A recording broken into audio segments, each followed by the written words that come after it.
ನನ್ನ ಒಡೆಯನು ರಕ್ಷಕನು ವಿಮೋಚಕನ ಅತಿ ಬೇಗನೆ ಬರಲಿರುವ ಮೊದಲಿಗನಾಗಿರುವಂತಹ ಯೇಸು ಕ್ರಿಸ್ತನ ನಾಮದಲ್ಲಿ ಬಂದಿರುವಂತಹ ಪ್ರತಿಯೊಬ್ಬರು ಕೂಡ ವಂದನೆಗಳನ್ನು ತಿಳಿಸ್ತಾ ಇದ್ದೇನೆ. ಸಮಯದಲ್ಲಿ ನಮ್ಮ ಬಲಗೈನ ನಾವು ಮೇಲಕ್ಕೆ ಎತ್ತೋಣ, ಈ ವಾಕ್ಯವನ್ನು ಅರಿಕೆ ಮಾಡೋಣ, ಕಣ್ಣುಗಳನ್ನು ಮುಚ್ಚಿಕೊಳ್ಳೋಣ. ಯೆಹೋವನು ಒಳ್ಳೆಯವನು, ಆತನ ಕೃಪೆಯು ಶಾಶ್ವತವಾಗಿರುವುದು. ಯೆಹೋವನು ಒಳ್ಳೆಯವನು, ಆತನ ಕೃಪೆಯು ಶಾಶ್ವತವಾಗಿರುವುದು. ಯೆಹೋವನು ಒಳ್ಳೆಯವನು, ಆತನ ಕೃಪೆಯು ಶಾಶ್ವತವಾಗಿರುವುದು. ಆಮೇನ್. ಹಲ್ಲೆಲೂಯಾ. ನೀವೆಲ್ಲರೂ ಹೆಂಗಿದ್ದೀರಿ? ಚೆನ್ನಾಗಿದ್ದೀರಾ? ಕಷ್ಟದಲ್ಲಿದ್ದೀರಾ? ದುಃಖದಲ್ಲಿದ್ದೀರಾ? ನೋವಿನಲ್ಲಿದ್ದೀರಾ? ನಲಿವಿನಲ್ಲಿದ್ದೀರಾ? ದೇವರಿಂದ ದೂರಾದ ಪರಿಸ್ಥಿತಿಗಳಲ್ಲಿ ಜೀವಿಸ್ತಾ ಇದ್ದೀರಾ? ಯಾವ ರೀತಿಯಾಗಿ ನೀವು ಇದ್ದೀರಿ? ಎಲ್ಲರೂ ಚೆನ್ನಾಗಿದ್ದೀರಾ? ಹಲ್ಲೆಲೂಯಾ. ಏನು ಹೇಳ್ಬೇಕ್ರಿ? ಎಲ್ಲ ಚೆನ್ನಾಗಿದ್ದಿದ್ರೆ ನಾವು ಯಾರು ಇಲ್ಲಿಗೆ ಬರ್ತಾ ಇರಲಿಲ್ಲ. ಚೆನ್ನಾಗಿ ಎಲ್ಲರ ಸಲುವಾಗಿ ಬಂದಿದ್ದೀವಿ ಅಂತೇಳಿ ಕೆಲವು ಜನ ನೀವು ಅಂದುಕೊಳ್ತಾ ಇರ್ಬೋದು. ಹಲ್ಲೆಲೂಯಾ. ಅನೇಕರು ಮಾತಾಡ್ತಾರೆ, ಚೆನ್ನಾಗಿರ್ಲಾರ್ದವರೇ ಇಲ್ಲಿಗೆ ಬರ್ತಾರ್ರಿ ಅಂತೇಳಿ ಹೊರಗಿನವರು. ಹಲ್ಲೆಲೂಯಾ. ಚೆನ್ನಾಗಿ ಆಗುವುದಕ್ಕಾಗಿ, ಚೆನ್ನಾಗಿ ಜೀವಿತದಲ್ಲಿ ಜೀವಿಸುವುದಕ್ಕಾಗಿ, ದೇವರನ್ನ ಮುಂದೆ ಎದುರುಗೊಳ್ಳುವುದಕ್ಕಾಗಿ ನೀವೆಲ್ಲರೂ ಬರುವವರಾಗಿದ್ದೀರಿ. ಹಲ್ಲೆಲೂಯಾ. Praise God. ಅವರು ಪಾತಾಳವನ್ನು ಎದುರುಗೊಳ್ತಾರೆ, ನಾವು ಪರಲೋಕವನ್ನು ಎದುರುಗೊಳ್ಳುವವರಾಗಿದ್ದೇವೆ. ಹಲ್ಲೆಲೂಯಾ. Praise God. ಹಲ್ಲೆಲೂಯಾ. ಈ ಸಮಯದಲ್ಲಿ ನಾವು ಹೋದ 3 ವಾರಗಳಿಂದ ಒಂದು ವಾಕ್ಯವನ್ನು ಧ್ಯಾನ ಮಾಡ್ತಾ ಬರ್ತಾ ಇದ್ದೇವೆ. ಆ ವಾಕ್ಯದ ಕೊನೆಯ ಭಾಗವನ್ನು ಇವತ್ತು ನಾವು ಧ್ಯಾನಿಸೋಣ. ನೋಡುವಂಥ ದೇವರಾಗಿದ್ದಾನೆ. ನಾನು ನೀನು ಆರಾಧನೆ ಮಾಡುವ ದೇವರು ನೋಡುವಂಥ ದೇವರಾಗಿದ್ದಾನೆ. ಹಲ್ಲೆಲೂಯಾ. ಆತನು ಕಣ್ಣಿರುವ ದೇವರಾಗಿದ್ದಾನೆ. ಆತನು ನಡೆದಾಡುವ ದೇವರಾಗಿದ್ದಾನೆ. ಆತನು ಎಲ್ಲರ ಹೆಜ್ಜೆಗಳನ್ನು ಗಮನಿಸುವಂಥ ದೇವರಾಗಿದ್ದಾನೆ. ಪ್ರತಿ ಮನುಷ್ಯರಿಗೆ ನ್ಯಾಯ ತೀರ್ಪನ್ನ ಮಾಡುವಂಥ ದೇವರಾಗಿದ್ದಾನೆ. ಆತನು ಪಾಪದಲ್ಲಿರುವಂಥವರನ್ನ ಬಿಡುಗಡೆ ಮಾಡುವಂಥ ದೇವರಾಗಿದ್ದಾನೆ. ಆತನು ಕಣ್ಣೀರಿನಲ್ಲಿರುವಂಥವರನ್ನ ನೋಡುವಂಥ ದೇವರಾಗಿದ್ದಾನೆ. ಆತನು ಸಮಸ್ಯೆ ಸಂಕಷ್ಟದಲ್ಲಿ ಜೀವಿಸುವಂಥವರನ್ನ ನೋಡುವಂಥ ದೇವರಾಗಿದ್ದಾನೆ. ಆತನು ಭಯಂಕರವಾದಂಥ ಪಾಪದಿಂದ ಬಂದಿರತಕ್ಕಂಥವರ ಪಾಪಗಳನ್ನ ಬಿಡಿಸುವಂಥ ದೇವರು ಕೂಡ ಆಗಿದ್ದಾನೆ. ಪ್ರಿಯರೇ, ಹಲ್ಲೆಲೂಯಾ.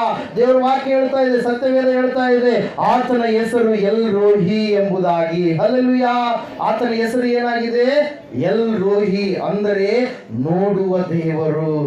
ಆತನು ನೀನು ಕಷ್ಟದಲ್ಲಿ, ದುಃಖದಲ್ಲಿ, ನೀನು ಭಯಂಕರವಾದ ಸ್ಥಿತಿಯಲ್ಲಿ ಇರುವಾಗ ಆತನು ನಿನ್ನನ್ನು ನೋಡಲಾರದ ದೇವರಲ್ಲ. ಆತನು ನಿನ್ನನ್ನು ನೋಡುವ ದೇವರು ಮಾತ್ರವಲ್ಲ, ಆ ಕಷ್ಟದಿಂದ ನಿನಗೆ ಬಿಡುಗಡೆ ಕೊಡುವಂಥ ದೇವರಾಗಿದ್ದಾನೆ. ಆ ನಷ್ಟದಿಂದ ನಿನಗೆ ಬಿಡುಗಡೆ ಕೊಡುವಂಥ ದೇವರಾಗಿದ್ದಾನೆ ಎಂಬುದಾಗಿ ನಾವು ಹೋದ 3 ವಾರಗಳು ನಾವು ದೇವರ ವಾಕ್ಯವನ್ನು ಧ್ಯಾನ ಮಾಡ್ತಾ ಬರ್ತಾ ಇದ್ದೇವೆ. ಪ್ರಿಯರೇ, ಆತನು ಯಾರ್ಯಾರನ್ನ ನೋಡಿದ? ಮೊದಲನೇದಾಗಿ ಸಮಸ್ಯೆಯಲ್ಲಿ, ಸಂಕಷ್ಟದಲ್ಲಿ ಇರ್ತಕ್ಕಂಥ ಹಾಗರಳನ್ನ ಆತನು ನೋಡಿದ. ಹಲ್ಲೆಲೂಯಾ. ಆದಿಕಾಂಡ ಪುಸ್ತಕ 16ನೇ ಅಧ್ಯಾಯ 13ನೇ ವಾಕ್ಯದಲ್ಲಿ ನಾವು ನೋಡ್ತಾ ಇದ್ದೇವೆ, ಹಾಗರಳು ಅರಣ್ಯದಲ್ಲಿ ಏಕವಾಸಿಯಾಗಿ ತನ್ನ ಮಗನೊಟ್ಟಿಗೆ ಇರುವಾಗ, ಯಾರು ಕೂಡ ಇರಲಾರದ ಪರಿಸ್ಥಿತಿಯಲ್ಲಿ, ಸಂಕಷ್ಟದಲ್ಲಿ, ಸಮಸ್ಯೆಯಲ್ಲಿ ಇರುವಾಗ ದೇವರು ಹಾಗರಳನ್ನ ನೋಡಿ ಪರಲೋಕದಿಂದ ಮಾತಾಡ್ತಾ ಇದ್ದಾನೆ. ಹಾಗರಳೇ, ನೀನು ಎಲ್ಲಿಂದ ಬಂದು ಎಲ್ಲಿಗೆ ಹೋಗುತ್ತಿ ಎಂಬುದಾಗಿ. ಹಲ್ಲೆಲೂಯಾ. ದೇವರು ಹಾಗರಳಿಗೆ ಮಾದರಿಯನ್ನ ಹೇಳಿ, ಗೈಡೆನ್ಸ್ ಅನ್ನ ಮಾಡಿ, ಪುನಃ ನೀನು ಅಬ್ರಹಾಮನ ಮನೆಗೆ ಹೋಗಬೇಕು, ಅಲ್ಲಿಯೇ ನಿನಗೆ ಆಶೀರ್ವಾದ ಇದೆ ಎಂಬುದಾಗಿ ಕಳುಹಿಸಿದ್ರು. ಐಗುಪ್ತ ದೇಶದಲ್ಲಿರ್ತಕ್ಕಂಥ ಇಬ್ರಿಯರನ್ನ ದೇವರು ನೋಡಿದ್ರು. ವಿಮೋಚನಾ ಕಾಂಡ ಪುಸ್ತಕ 3ನೇ ಅಧ್ಯಾಯ 7ರಿಂದ 8 ವಚನಗಳನ್ನು ನಾವು ನೋಡುವಾಗ ಅವರು ಸಮಸ್ಯೆಯಲ್ಲಿ, ಸಂಕಷ್ಟದಲ್ಲಿ ಇದ್ರು. ಪ್ರಿಯರೇ, ಮೋಶೆ ಸಂಗಡ ಮಾತಾಡಿ, ಮೋಶೆ, ನೀನು ಇಲ್ಲಿರುವುದು ಸೂಕ್ತವಲ್ಲ, ನೀನು ಎಲ್ಲಿಗೆ ಹೋಗ್ಬೇಕು? ಐಗುಪ್ತ ದೇಶಕ್ಕೆ ಹೋಗು. ನನ್ನ ಜನರಲ್ಲಿ ಬಳಲ್ತಾ ಇದ್ದಾರೆ, ನನ್ನ ಜನರಲ್ಲಿ ಬಿಟ್ಟಿ ಕೆಲಸವನ್ನ ಮಾಡುವಂತವರಾಗಿದ್ದಾರೆ. ಅದಕ್ಕಾಗಿ ನೀನು ಅಲ್ಲಿಗೆ ಹೋಗಿ ಏನ್ ಮಾಡ್ಬೇಕು? ಅವರನ್ನ ಆ ದೇಶದಿಂದ ಹೊರಗಡೆ ಕರೆದುಕೊಂಡು ಬರಬೇಕು ಎಂಬುದಾಗಿ ದೇವರ ಅದ್ಭುತವಾದ ರೀತಿಯಲ್ಲಿ 20 ಲಕ್ಷಕ್ಕಿಂತಲೂ ಹೆಚ್ಚು ಜನರು ಆ ಒಂದು ಐಗುಪ್ತ ದೇಶದಲ್ಲಿ ಬಾನಿಸತ್ವ, ದಾಸತ್ವ, ಭಯಂಕರವಾಗಿರ್ತಕ್ಕಂಥ ಪರಿಸ್ಥಿತಿಗಳ ಮಧ್ಯದಲ್ಲಿ ದೇವರು ಅವ್ರನ್ನ ಏನ್ ಮಾಡಿದ್ರಿ? ನೋಡಿದ ಮೇಲೆ ಅವ್ರನ್ನ ಏನ್ ಮಾಡಿದ್ರು? ಬಿಡುಗಡೆ ಮಾಡಿದ್ರು. ಆತನು ನೋಡುವಂಥದ್ದು ಮಾತ್ರವಲ್ಲ, ಆತನು ನಿನ್ನ ಜೀವಿತದಲ್ಲಿ ಬಿಡುಗಡೆಯನ್ನು ಕೂಡ ತೆಗೆದುಕೊಂಡು ಬರ್ತಾನೆ. ಹಲ್ಲೆಲೂಯಾ. ಎರಡನೇದಾಗಿ ನಾವು ನೋಡಿದಂಥವರಾಗಿದ್ದೇವೆ, ಯಾರು ಪ್ರಾರ್ಥನೆ ಮಾಡ್ತಾರೆ, ಪ್ರಾರ್ಥನೆ ಮಾಡುವಂಥವರನ್ನು ಆತನು ನೋಡುವ ದೇವರಾಗಿದ್ದಾನೆ. ಹಲ್ಲೆಲೂಯಾ. ಇವತ್ತು ಅನೇಕರ ಜೀವಿತದಲ್ಲಿ ಪ್ರಾರ್ಥನೆ ಇಲ್ಲ ಪ್ರಿಯರೇ. ಪ್ರಾರ್ಥನೆ ಜೀವಿತ ಇಲ್ಲದವರಾಗಿ ಅನೇಕರು ಜೀವಿಸ್ತಾ ಇದ್ದಾರೆ. ಅದೇ ದೊಡ್ಡ ಕೊರತೆಯಾಗಿದೆ. ಹಲ್ಲೆಲೂಯಾ.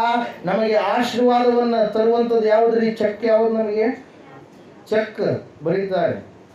ನಿಮ್ದೆಲ್ಲ ಚೆಕ್ಕಲ್ಲೆಲ್ಲ ಫುಲ್ ಅಮೌಂಟ್ ಇದೆ ಪರಲೋಕದಲ್ಲಿ, ನೀವು ಬರಿತಾ ಇಲ್ಲ, ಕೇಳ್ತಾ ಇಲ್ಲ ದೇವರನ್ನ. ಹಲ್ಲೆಲೂಯಾ. ಯಾರು ಚೆಕ್ ಬರೀತಾರೋ ಅವ್ರಿಗೆ ಚೆಕ್ಕಿಂದ ಅಮೌಂಟ್ ಎಲ್ಲ ಕೂಡ ಬರುತ್ತೆ. ಪ್ರಾರ್ಥನೆ ಮಾಡುವಂಥವ್ರಿಗೆ ಖಂಡಿತವಾಗಿ ಒಂದು ವೇಳೆ ಈ ಲೋಕದಲ್ಲಿ ಇರ್ತಕ್ಕಂಥವುಗಳಿಗೆ ನೀವು ಪ್ರಾರ್ಥಿಸಿದರೆ ಅವು ನಿಮಗೆ ವರಗಳನ್ನು ಕೊಡಲಾಗದೆ ಹೋಗ್ಬೋದು. ಆದರೆ ವಾಕ್ಯ ಹೇಳ್ತಾ ಇದೆ ಏನಂತೇಳಿ, ಅಂತರಂಗದಲ್ಲಿರುವಂಥ ನಿನ್ನ ಪ್ರಾರ್ಥನೆಯನ್ನ, ನಿನ್ನ ಜೀವಿತವನ್ನ ನೋಡುವಂಥ ದೇವರು ಏನ್ ಮಾಡ್ತಾನೆ? ನಿನಗೆ ಫಲಗಳನ್ನ ಕೊಡ್ತಾನೆ. ಹಲ್ಲೆಲೂಯಾ. ಪ್ರಾರ್ಥನೆ, ದಾನಿಯೇಲನು ಪ್ರಾರ್ಥನೆ ಮಾಡಿದ, ಮೋಶೆಯು ಪ್ರಾರ್ಥನೆ ಮಾಡಿದ, ಪೇತ್ರನು ಪ್ರಾರ್ಥನೆ ಮಾಡಿದ, ಪೌಲನು ಪ್ರಾರ್ಥನೆ ಮಾಡಿದ್ರ ಅವರ ಜೀವಿತಗಳು ಹೆಂಗಿದ್ವು?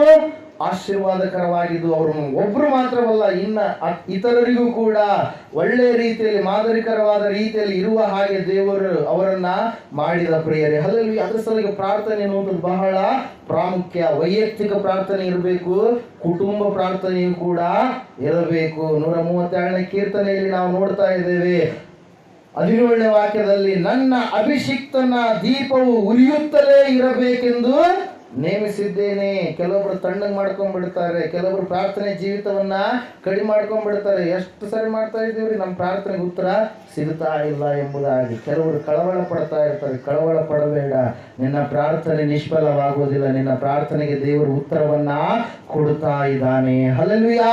ದೇವರ ವಾಕ್ಯ ಹೇಳ್ತಾ ಇದೆ, ಉರಿಯುವ ದೀಪದೋಪಾದಿಯಲ್ಲಿ ನಿನ್ನ ಪ್ರಾರ್ಥನೆ ಇರಬೇಕು. ನಿನ್ನ ಪ್ರಾರ್ಥನೆಯನ್ನ ನೀನು ತಣ್ಣಗೆ ಮಾಡಿಕೊಂಡ್ರೆ ದೇವರ ಸಂಗಡ ಸತ್ಸಂಬಂಧವನ್ನು ನೀನು ಕಳೆದುಕೊಳ್ತೀಯ. ಒಂದು ದಿನ ದೇವರ ಆಲಯದಲ್ಲಿ ಬರುವಂಥದ್ದನ್ನು ನೀನು ಮಿಸ್ ಮಾಡಿದರೆ 3.5 ವರ್ಷಗಳಿಗೆ ಸಮ. ಅದು ಎಷ್ಟು ವರ್ಷ ರೀ?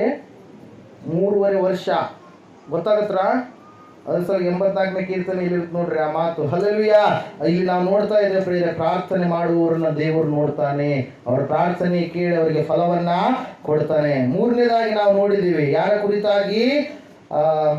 ದಾವೀದನ ಕುರಿತಾಗಿ. ಏನು? ಮನುಷ್ಯನ ಅಂತರಿಂದ್ರಿಯವನ್ನ, ಹೃದಯವನ್ನ ನೋಡುವಂತ ದೇವರಾಗಿದ್ದಾನೆ. ಹೃದಯ ಬಹಳ ವಂಚಕ, ಮನಸ್ಸು ಬಹಳ ವಂಚಕ. ಇಲ್ಲಿ ಕೂತ್ಕೊಂಡಿದ್ದಾರೆ ಅಂದ್ರೆ ಕೆಲವ್ರ ಮನಸ್ಸು ಎಲ್ಲೆಲ್ಲೋ ಹರಿದಾಡ್ತಾ ಇದೆ. ಕೆಲವೊಬ್ರು ಒಳ್ಳೆ ಉದ್ದೇಶಗಳಿಗಾಗಿ ಬಂದಿದ್ದಾರೆ, ಕೆಲವರು ಕೆಟ್ಟ ಉದ್ದೇಶಗಳಿಗಾಗಿ ಬಂದಿರ್ತಾರಂತೆ. ಹಲ್ಲೆಲೂಯಾ. ಹಲ್ಲೆಲೂಯಾ. ಯಾಕಂದ್ರೆ ಎಲ್ಲ ಬೆಳೆ ಒಳ್ಳೇದೇ ಇರಲ್ಲ, ಅಲ್ಲೆಲ್ಲಿ ಹುಡುಕಿಡಿದಿರ್ತಾರೆ.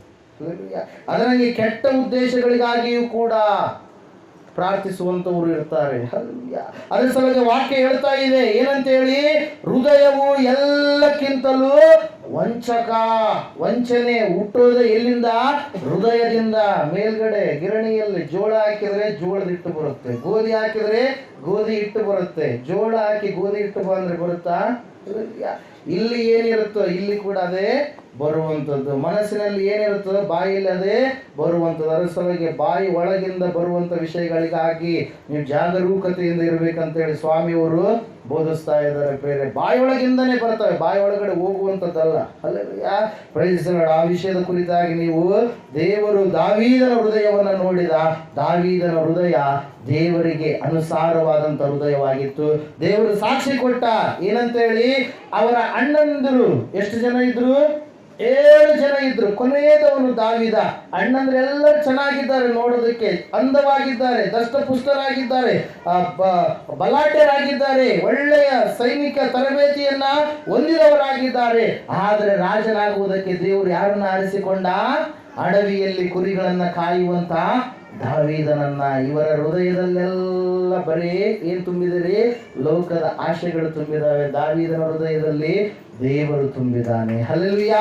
Price lord. ಸತ್ಯವೇದ ಹೇಳ್ತಾ ಇದೆ, ಹೃದಯವು ಎಲ್ಲಕ್ಕಿಂತಲೂ ವಂಚಕ. ದೇವರು ನಿನ್ನ ಅಂತರಿಂದ್ರಿಯವನ್ನ, ಹೃದಯವನ್ನ ನೋಡುವಂತ ದೇವರಾಗಿದ್ದಾನೆ. 1ನೇ ಸಮುವೇಲನ ಗ್ರಂಥ 16ನೇ ಅಧ್ಯಾಯ 7ನೇ ವಾಕ್ಯವನ್ನ ನಾವು ನೋಡಿದ್ವಿ. ದೇವರು ಹೇಳ್ತಾನೆ ಏನಂತೇಳಿ, ನೀನು ಹೊರಗಿನ ತೋರಿಕೆಯನ್ನ ನೋಡಬೇಡ.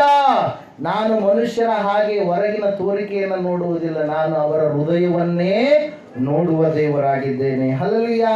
Price lord. 4ನೇದಾಗಿ ನಾವು ನೋಡಿದಂಥವರಾಗಿದ್ದೇವೆ, ಭೂಲೋಕದ ಎಲ್ಲ ಕಡೆಯಲ್ಲಿ ಇರ್ತಕ್ಕಂಥ ಎಲ್ಲ ಜನರನ್ನು ಕೂಡ ದೇವರು ಏನ್ ಮಾಡ್ತಾನ್ರಿ? ದೃಷ್ಟಿ ಇಟ್ಟು ನೋಡ್ತಾನೆ. ಯಾರು ದೇವರನ್ನ ಆಶ್ರಯಿಸಿಕೊಂಡಿರ್ತಾನೋ ದೇವರು ತನ್ನ ಪ್ರತಾಪವನ್ನು ತೋರಿಸಿ ಅವರಿಗೆ ರಕ್ಷಣೆಯನ್ನ ಅನುಗ್ರಹ ಮಾಡ್ತಾನೆ. ಯಾರು ಫಸ್ಟಿಗೆ ಬಹಳ ಚೆನ್ನಾಗಿ ನಂಬಿ ಬಹಳ ಭಕ್ತಿವಂತ ರೀತಿಯಲ್ಲಿ ನಡೆದು ಪುನಃ ದೇವರಿಗಿಂತ ಮೊದಲನೇ ಸ್ಥಾನವನ್ನ ಲೋಕದ ವ್ಯಕ್ತಿಗಳಿಗಾಗಲಿ ಹಣಕ್ಕಾಗಲಿ ಕೊಟ್ರೆ ದೇವರು ಏನ್ ಮಾಡ್ಬಿಡ್ತಾನೆ, ಅವರನ್ನ ತಳ್ಳಿ ಬಿಡ್ತಾನೆ. ಆ ಅರಸನಾಗಿರ್ತಕ್ಕಂಥ ಆಸನ ಕುರಿತಾಗಿ ನಾವು ನೋಡಿದಂಥವರಾಗಿದ್ದೇವೆ. 2ನೇ ಪೂರ್ವಕಾಲ ವೃತ್ತ ಅಂತ 16ನೇ ಅಧ್ಯಾಯ 9ನೇ ವಾಕ್ಯ. ಅರಸನಾಗಿರ್ತಕ್ಕಂಥ ಆಸನು ದೇವರಿಗೆ ಒಳ್ಳೆಯವನಾಗಿ ನಡೆದ, ಆದರೆ ಹಣ ಹೆಚ್ಚಾದಾಗ, ತೋಳ್ಬಲ ಹೆಚ್ಚಾದಾಗ ದೇವರಲ್ಲ, ನನಗೆ ಹಣನೇ ಮುಖ್ಯ, ನನಗೆ ವ್ಯಕ್ತಿಗಳೇ ಮುಖ್ಯ ಅಂತೇಳಿ ಬೇರೆ ದೇಶದ ರಾಜನ ಸಂಪರ್ಕ ಮಾಡಿದ. ದೇವರು ಅವನಿಗೆ ಏನ್ ಮಾಡಿದ್ದಾರೆ, ಒಬ್ಬ ಯಾಜಕನನ್ನ, ಒಬ್ಬ ಪ್ರವಾದಿಯನ್ನ ನಿಲ್ಲಿಸಿ ಹೇಳ್ತಾ ಇದ್ದಾನೆ, ದೇವರು ಎಂತ ದೇವರಾಗಿದ್ದಾನೆ, ಭೂಲೋಕದ ಎಲ್ಲ ಕಡೆಯೂ ಕೂಡ ತನ್ನ ಕಣ್ಣುಗಳನ್ನ ಪ್ರಸರಿಸಿ ಆತನು ನೋಡುವ ದೇವರಾಗಿದೆ. ಅದಕ್ಕೆ ಸಲುವಾಗಿ ಜಕರಿಯನ ಪ್ರವಾದನೆ ಗ್ರಂಥದಲ್ಲಿ ನಾವು ನೋಡಿದ್ವಿ, ಆತನು 7 ಕಣ್ಣುಗಳು ಉಳ್ಳಂತ ದೇವರಾಗಿದ್ದಾನೆ. ಅಂದ್ರೆ ಅದರರ್ಥೇನು, ಯಾವಾಗಲೂ ನೋಡುವಂತ ದೇವರಾಗಿದ್ದಾನೆ. Hallelujah, praise the lord. ಮತ್ತೆ ನಾವು ನೋಡಿದಂಥವರಾಗಿದ್ವಿ. 5ನೇದಾಗಿ ದೇವರು ಕಣ್ಣೀರಲ್ಲಿ ಇರುವಂತವರನ್ನ ನೋಡ್ತಾನೆ ಪ್ರಿಯರೇ. ಹಲ್ಲೆಲೂಯಾ, ಕಣ್ಣೀರಲ್ಲಿ ಇರುವಂತ ಜನರನ್ನ ದೇವರು ನೋಡುವಂತವರಾಗಿದ್ದಾನೆ.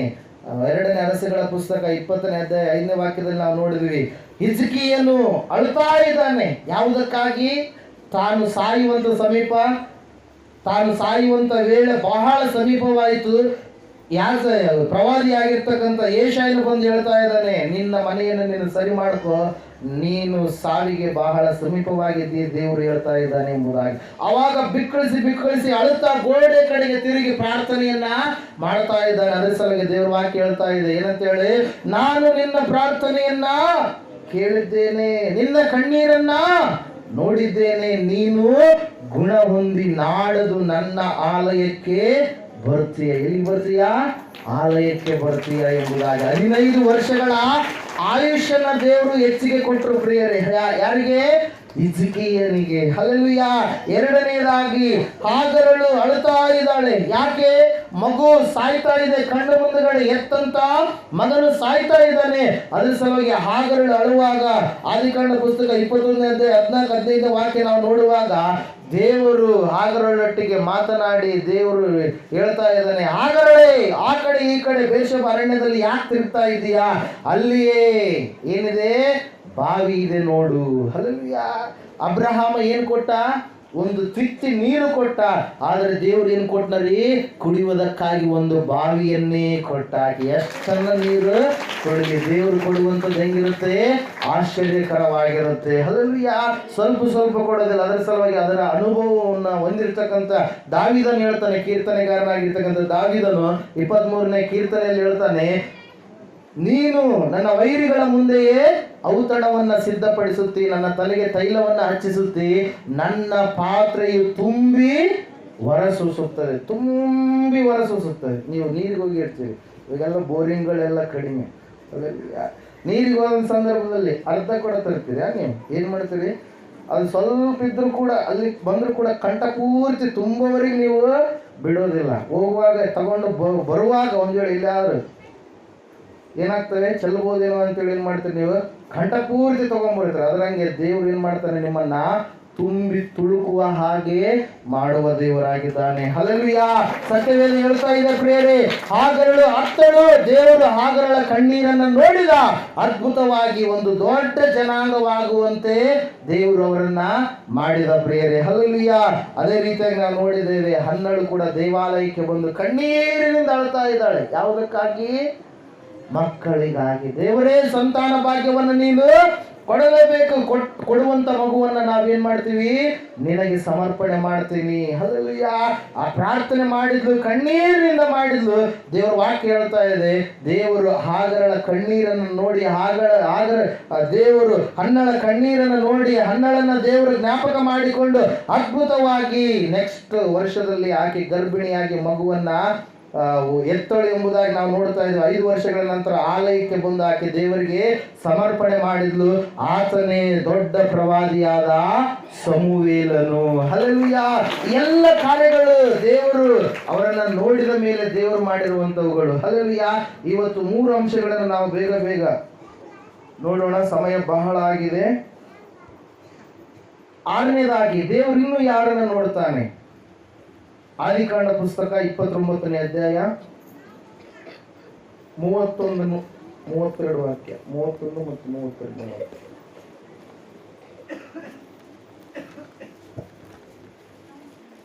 Genesis chapter 29. ಲೇಯಳು ಯಾಕೋಬನಿಗೆ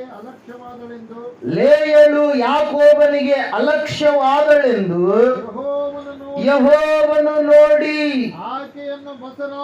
ಆಕೆಯನ್ನ ಬಸುರಾಗುವಂತೆ ಮಾಡಿದನು. ಹಲ್ಲೆಲೂಯಾ. ದೇವರ ವಾಕ್ಯ ಹೇಳ್ತಾ ಇದೆ, ಸತ್ಯವೇದ ಹೇಳ್ತಾ ಇದೆ, ಯಾರು ಅಲಕ್ಷ್ಯಕ್ಕೆ ಒಳಗಾಗಿದ್ದಾರೋ, ಯಾರು ಅಲಕ್ಷ್ಯದಿಂದ ಕೂಡಿದವರಾಗಿ ಇದ್ದಾರೋ ತಮ್ಮ ಮನೆಯಲ್ಲಿ. ಹಲ್ಲೆಲೂಯಾ. ಇಲ್ಲಿ ಒಂದು ಕುಟುಂಬದಲ್ಲಿ ನಾವು ನೋಡ್ತಾ ಇದ್ದೇವೆ, ಅಕ್ಕಳಾಗಿರ್ತಕ್ಕಂಥ ಲೇಯಳು ಗಂಡನಾಗಿರುವಂತ ಯಾಕೋಬನಿಗೆ ಏನಾಗಿದ್ದಾಳಂತೆ? ಅಲಕ್ಷ್ಯಳಾಗಿದ್ದಾಳೆ. ಯಾಕೋಬನು ಯಾರನ್ನ ಪ್ರೀತಿ ಮಾಡ್ತಾ ಇದ್ದಾನೆ? ಲೇಯಳ ತಂಗಿ, ಸಣ್ಣ ಹೆಂಡತಿಯಾಗಿರ್ತಕ್ಕಂಥ ರಾಹೇಲಳನ್ನ ಹೆಚ್ಚಾಗಿ ಪ್ರೀತಿ ಮಾಡ್ತಾ ಇದ್ದಾನೆ. ಆದ್ರೆ ಲೇಯಳನ್ನ ಏನ್ ಮಾಡಿದ್ದಾನ್ರಿ? ಅಲಕ್ಷ್ಯ ಮಾಡಿದ್ದಾನೆ. ವಾಕ್ಯ ಹೇಳ್ತಾ ಇದೆ, ದೇವರು ಅಲಕ್ಷ್ಯಕ್ಕೊಳಗಾದವರನ್ನ ನೋಡುವಂತ ದೇವರಾಗಿದ್ದಾನೆ. ಇವತ್ತು ನೀನು ಒಂದು ವೇಳೆ ನಿನ್ನ ಅಣ್ಣ ತಮ್ಮಂದಿರ ಮಧ್ಯದಲ್ಲಿ ನೀನು ಅಲಕ್ಷ್ಯಕ್ಕೊಳಗಾಗಿದ್ದೀಯೇನೋ, ನಿನ್ನ ಸಹೋದರರ ಮಧ್ಯದಲ್ಲಿ ನೀನು ಅಲಕ್ಷ್ಯಕ್ಕೊಳಗಾಗಿದ್ದೀಯೇನೋ, ನಿನ್ನ ಕುಟುಂಬದವರ ಮಧ್ಯದಲ್ಲಿ ನೀನು ಅಲಕ್ಷ್ಯಕ್ಕೊಳಗಾಗಿದ್ದೀಯೇನೋ, ಸಮಾಜದ ಮಧ್ಯದಲ್ಲಿ ನೀನು ಅಲಕ್ಷ್ಯಕ್ಕೊಳಗಾಗಿದ್ದೀಯೇನೋ, ದೇವರ ವಾಕ್ಯ ಹೇಳ್ತಾ ಇದೆ, ದೇವರು ನಿನ್ನನ್ನ ನೋಡ್ತಾ ಇದ್ದಾನೆ. ಹಲ್ಲೆಲೂಯಾ. ದೇವರು ನಿನ್ನನ್ನು ಯಾಕೆ ನೋಡ್ತಾ ಇದ್ದಾನಂದ್ರೆ, ಅಲಕ್ಷ್ಯಕ್ಕೊಳಗಾಗಿರುವಂತ ನಿನ್ನ ಮೂಲಕವಾಗಿಯೇ ಅದ್ಭುತವಾದಂತ ಕಾರ್ಯಗಳನ್ನ ಮಾಡುವುದಕ್ಕಾಗಿ ನಿನ್ನನ್ನು ಆತನು ನೋಡ್ತಾ ಇದ್ದಾನೆ. ಹಲ್ಲೆಲೂಯಾ. ಯಾಕೋಬನು ರಾಹೇಲಳನ್ನ ಪ್ರೀತಿ ಮಾಡ್ತಾ ಇದ್ದಾನೆ, ಆದ್ರೆ ವಾಕ್ಯ ಹೇಳ್ತಾ ಇದೆ, ಲೇಯಳನ್ನ ಯಾಕೋಬನು ಏನ್ ಮಾಡಿದಂತೆ? ಅಲಕ್ಷ್ಯ ಮಾಡಿದ. ದೇವರು ವಾಕ್ಯ ಹೇಳ್ತಾ ಇದೆ ಪ್ರಿಯರೇ, ಲೇಯಳು ಅಲಕ್ಷ್ಯಕ್ಕೊಳಗಾದ ಕಾರಣಕ್ಕಾಗಿ ಗರ್ಭಫಲ ಕೊಡುವಂಥದ್ದು ಯಾರು?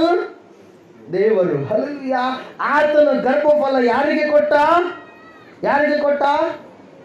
ಲೇಯಳಿಗೆ ಕೊಟ್ಟ. ಅಲಕ್ಷ್ಯಕ್ಕೊಳಗಾಗಿರ್ತಕ್ಕಂಥ ಲೇಯಳಿಗೆ ಕೊಟ್ಟ. ಹಲ್ಲೆಲೂಯಾ. ಇಲ್ಲಿ ಸತ್ಯವೇದ ಹೇಳ್ತಾ ಇದೆ, ದೇವರ ವಾಕ್ಯ ಹೇಳ್ತಾ ಇದೆ, ಅಲಕ್ಷ್ಯಕ್ಕೊಳಗಾಗಿರ್ತಕ್ಕಂಥ ಲೇಯಳು ಏನ್ ಮಾಡಿದ್ರು? ದೇವರಿಂದ ಗರ್ಭಫಲವನ್ನ ಹೊಂದಿಕೊಂಡಳು. ಹಲ್ಲೆಲೂಯಾ. ಸತ್ಯವೇದ ಹೇಳ್ತಾ ಇದೆ, ಆದರೆ ಹೆಚ್ಚಾಗಿ ಪ್ರೀತಿ ಮಾಡುವಂತ ಯಾಕೋಬನು ಹೆಚ್ಚಾಗಿ ಪ್ರೀತಿ ಮಾಡುವಂತ ರಾಹೇಲಳು ಬಂಜೆಯಾಗಿದ್ದಳು. ಆಮೇಲೆ ದೇವರು ಮತ್ತೆ ಪುನಃ ರಾಹೇಲಳನ್ನು ಕೂಡ ಏನ್ ಮಾಡಿದ್ದಾರೆ? ಗರ್ಭಫಲ ಕೊಟ್ಟು ಆಕೆಯನ್ನ ನೋಡಿ, ಆಕೆಯನ್ನ ನೆನಪು ಮಾಡಿಕೊಂಡು ಆಕೆಗೂ ಕೂಡ ಗರ್ಭಫಲವನ್ನ ಅನುಗ್ರಹ ಮಾಡಿದ. ಹಲ್ಲೆಲೂಯಾ. ಸತ್ಯವೇದ ಹೇಳ್ತಾ ಇದೆ, ಒಂದು ವೇಳೆ ಇವತ್ತು ನೀನು ನಿನ್ನ ಕುಟುಂಬದ ಮಧ್ಯದಲ್ಲಿ ಯಾವುದೋ ಒಂದು ಕಾರಣದ ವಿಷಯದಲ್ಲಿ ನೀನು ಅಲಕ್ಷ್ಯಕ್ಕೊಳಗಾಗಿರ್ಬೋದು. ಹಲ್ಲೆಲೂಯಾ. ಆದ್ರೆ ವಾಕ್ಯ ಹೇಳ್ತಾ ಇದೆ, ಆ ಅಲಕ್ಷ್ಯಕ್ಕೊಳಗಾಗಿರ್ತಕ್ಕಂಥ ನಿನ್ನನ್ನ ಯೇಸು ಸ್ವಾಮಿ ನೋಡ್ತಾ ಇದ್ದಾನೆ. ಅಲಕ್ಷ್ಯಕ್ಕೊಳಗಾಗಿರ್ತಕ್ಕಂಥ ನಿನ್ನನ್ನ ಯೇಸು ಕ್ರಿಸ್ತನು ನೋಡ್ತಾ ಇದ್ದಾನೆ. ಅದರಿಂದ ಬಿಡುಗಡೆ ಮಾಡುವುದಕ್ಕಾಗಿ ನಿನ್ನನ್ನು ಆತನು ನೋಡುವವನಾಗಿದ್ದಾನೆ. ಪ್ರಿಯರೇ, ಯೋಸೇಫನ ಜೀವಿತವನ್ನು ನಾವು ಧ್ಯಾನಿಸುವಾಗ ಯೋಸೇಫನು ಸಹೋದರರ ಮಧ್ಯದಲ್ಲಿ ಏನಾಗಿದ್ದಾನೆ? ಅಲಕ್ಷ್ಯಕ್ಕೊಳಗಾಗಿದ್ದಾನೆ. ಹಲ್ಲೆಲೂಯಾ. ಯೋಸೇಫನನ್ನು ಸಹೋದರರ ಮಧ್ಯದಲ್ಲಿ ಏನಾಗಿದ್ದಾನೆ? ಅಲಕ್ಷ್ಯಕ್ಕೊಳಗಾಗಿ ಏನ್ ಮಾಡಿದ್ರು? ಯೋಸೇಫನನ್ನ ಮಾರಿದ್ರು, ಕುಣಿಯಲ್ಲಿ ಹಾಕಿದ್ರು, ಮೇಲಕ್ಕೆ ಎತ್ತಿದ್ರು, ಮಾರಿ ಏನ್ ಮಾಡ್ಬಿಟ್ರಿ? ಸತ್ತೋಗಿದ್ದಾನೆ ಎಂಬುದಾಗಿ ತಂದೆಗೆ ಬಂದು ಹೇಳಿದ್ರು. ಪ್ರಿಯರೇ, ಆದ್ರೆ ವಾಕ್ಯ ಹೇಳ್ತಾ ಇದೆ, ಏನ್ ಗೊತ್ತಾ? ಅಲಕ್ಷ್ಯಕ್ಕೊಳಗಾಗಿರ್ತಕ್ಕಂಥ ಯೋಸೇಫ ಐಗುಪ್ತ ದೇಶದ ದೊಡ್ಡ ಅಧಿಕಾರಿಯಾದ. ಹಲ್ಲೆಲೂಯಾ. ಅಲಕ್ಷ್ಯಕ್ಕೊಳಗಾಗಿರ್ತಕ್ಕಂಥ ಯೋಸೇಫನನ್ನ ದೇವರು ನೋಡಿದ್ರು. ಹಲ್ಲೆಲೂಯಾ. ದೇವರು ಯೋಸೇಫನು ಪಡುವಂತ ಪ್ರತಿಯೊಂದು ಕಷ್ಟವನ್ನ ನೋಡಿದ್ರು. ಯಾಕಂದ್ರೆ ಯೋಸೇಫನು ಏನ್ ಮಾಡಲಿಲ್ಲ? ದೇವರಿಗೆ ಪ್ರಥಮ ಸ್ಥಾನವನ್ನ ಕೊಟ್ಟ, ಲೋಕದ ಆಶೆಗಳಿಗೆ ಒಳಗಾಗಲಿಲ್ಲ. ಹಲ್ಲೆಲೂಯಾ. ದಾವೀದನ ಜೀವಿತವನ್ನು ತೆಗೆದುಕೊಳ್ಳುವಾಗ ದಾವೀದನು ಕೂಡ ಸಹೋದರರ ಮಧ್ಯದಲ್ಲಿ, ಮನೆಯವರ ಮಧ್ಯದಲ್ಲಿ ಏನಾಗಿದ್ದಾನೆ? ಅಲಕ್ಷ್ಯಕ್ಕೊಳಗಾಗಿದ್ದಾನೆ. ಆದ್ರೆ ಅಲಕ್ಷ್ಯಕ್ಕೊಳಗಾಗಿರ್ತಕ್ಕಂಥ ದಾವೀದನನ್ನ ಯಾರು ನೋಡಿದ್ರಿ? ದೇವರು ನೋಡಿದ. ಹಲ್ಲೆಲೂಯಾ. ಇವತ್ತು ನೀನು ಕೂಡ ಯಾವುದೋ ಒಂದು ವಿಷಯದಲ್ಲಿ ಅಲಕ್ಷ್ಯಕ್ಕೊಳಗಾಗಿ ನೀನು ಇದೇನು, ಆದ್ರೆ ದೇವ್ರ ವಾಕ್ಯ ಹೇಳ್ತಾ ಇದೆ, ಒಂದು ಶುಭವಾರ್ತೆ ಸುವಾರ್ತೆ ಏನಂದ್ರೆ, ಅಲಕ್ಷ್ಯಕ್ಕೊಳಗಾಗಿರ್ತಕ್ಕಂಥ ನಿನ್ನನ್ನ ದೇವರು ನೋಡಿದ್ದಾನೆ, ನಿನಗೆ ಬಿಡುಗಡೆ ಕೊಡುವುದಕ್ಕಾಗಿ ಆತನು ಈ ಲೋಕಕ್ಕೆ ಬಂದಿದ್ದಾನೆ ಪ್ರಿಯರೇ. ಹಲ್ಲೆಲೂಯಾ. ದೇವ್ರ ವಾಕ್ಯ ಹೇಳ್ತಾ ಇದೆ, ಸತ್ಯವೇದ ಹೇಳ್ತಾ ಇದೆ, ಅಲಕ್ಷ್ಯಕ್ಕೊಳಗಾದಳು. ಯಾರು ಅಲಕ್ಷ್ಯಕ್ಕೊಳಗಾದ್ರು? ಲೇಯಾ. ಹಲ್ಲೆಲೂಯಾ. ಒಂದೇ ಕುಟುಂಬದಲ್ಲಿದ್ದಾರೆ, ಸಣ್ಣ ಹೆಂಡತಿಯನ್ನ ಬಹಳ ಚೆನ್ನಾಗಿ ಮುದ್ದು ಮಾಡ್ತಾ ಇದ್ದಾನೆ, ಆದ್ರೆ ದೊಡ್ಡ ಹೆಂಡತಿಯನ್ನ ಏನ್ ಮಾಡ್ತಾ ಇದ್ದಾನ್ರಿ? ಅಲಕ್ಷ್ಯ ಮಾಡ್ತಾ ಇದ್ದಾನೆ ಯಾಕೋಬ. ಹಲ್ಲೆಲೂಯಾ. ಸತ್ಯವೇದ ಹೇಳ್ತಾ ಇದೆ, ದೇವರು ಗರ್ಭಫಲವನ್ನ ಕೊಟ್ಟನು, ಆಕೆಯನ್ನ ನೆನಪು ಮಾಡಿಕೊಂಡನು, ಇಬ್ಬರಿಗೂ ಕೂಡ ಗರ್ಭಫಲವನ್ನ ಅನುಗ್ರಹ ಮಾಡಿದನು ಎಂಬುದಾಗಿ. ಹಲ್ಲೆಲೂಯಾ. Praise Lord. ಅದಕ್ಕೋಸ್ಕರವಾಗಿ ಪ್ರೇರೆ, ಆತನು ಅಲಕ್ಷ್ಯಕ್ಕೊಳಗಾಗಿರ್ತಕ್ಕಂಥ ನಿನ್ನನ್ನು ನನ್ನನ್ನ ಒಂದು ವೇಳೆ ಇಲ್ಲಿ ಬಂದಿರುವಂತವ್ರು ಯಾರಾದ್ರೂ ಸಮಾಜದ ಮಧ್ಯದಲ್ಲಿ ಆಗಿರ್ಲಿ, ಸ್ನೇಹಿತರ ಮಧ್ಯದಲ್ಲಿ ಆಗಿರ್ಲಿ, ನಿಮ್ಮ ಕುಟುಂಬದ ಮಧ್ಯದಲ್ಲಿ ಆಗಿರ್ಲಿ, ನೀವು ಬಂಧು ಮಿತ್ರರ ಮಧ್ಯದಲ್ಲಿ ಆಗಿರ್ಲಿ, ನೀವು ಅಲಕ್ಷ್ಯಕ್ಕೊಳಗಾಗಿದ್ದೀರೇನು? ಯಾವುದೋ ಒಂದು ಕಾರಣದ ನಿಮಿತ್ತವಾಗಿ ಈಕೆ ಅಲಕ್ಷ್ಯಕ್ಕೊಳಗಾಗಿದ್ದಾಳೆ. ಯಾಕೆಳ್ರಿ? ಗಂಡನ ಪ್ರೀತಿ ಈಕೆಗೆ ಸಿಗ್ತಾ ಇಲ್ಲ. ಹಲ್ಲೆಲೂಯಾ. ವಾಕ್ಯ ಹೇಳ್ತಾ ಇದೆ, ಅಲಕ್ಷ್ಯಕ್ಕೊಳಗಾಗಿರ್ತಕ್ಕಂಥ ಆಕೆಯನ್ನ ದೇವರು ನೋಡಿದ್ರು, ಆಕೆಗೆ ಬಿಡುಗಡೆಯನ್ನ ಕೊಟ್ಟರು ಎಂಬುದಾಗಿ. ಹಲ್ಲೆಲೂಯಾ. 7ನೇದಾಗಿ ನಾವು ನೋಡೋಣ, ಸತ್ಯವೇದ ಪುಸ್ತಕದಲ್ಲಿ ಲೂಕನು ಬರೆದ ಸುವಾರ್ತೆ 21ನೇ ಅಧ್ಯಾಯ ಮೊದಲು 4 ವಚನಗಳನ್ನು ಓದಿಕೊಳ್ಳೋಣ. ಶ್ರೀ ಲೂಕನು ಬರೆದ ಸುವಾರ್ತೆ 21. ಯೇಸು ತಲೆ ಎತ್ತಿ ನೋಡಿ ಐಶ್ವರ್ಯವಂತರು ಕಾಣಿಕೆಗಳನ್ನು ಬೊಕ್ಕಸದಲ್ಲಿ ಹಾಕುವುದನ್ನು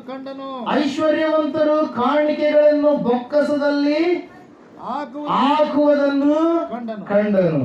ಆಗ ಒಬ್ಬ ಬಡ ವಿಧವೆಯು ಬಂದು 2 ಕಾಸುಗಳನ್ನು ಹಾಕಲು ಆತನು ಅದನ್ನು ನೋಡಿ ನಿಮಗೆ ಸತ್ಯವಾಗಿ ಹೇಳುತ್ತೇನೆ, ಈ ಬಡ ವಿಧವೆ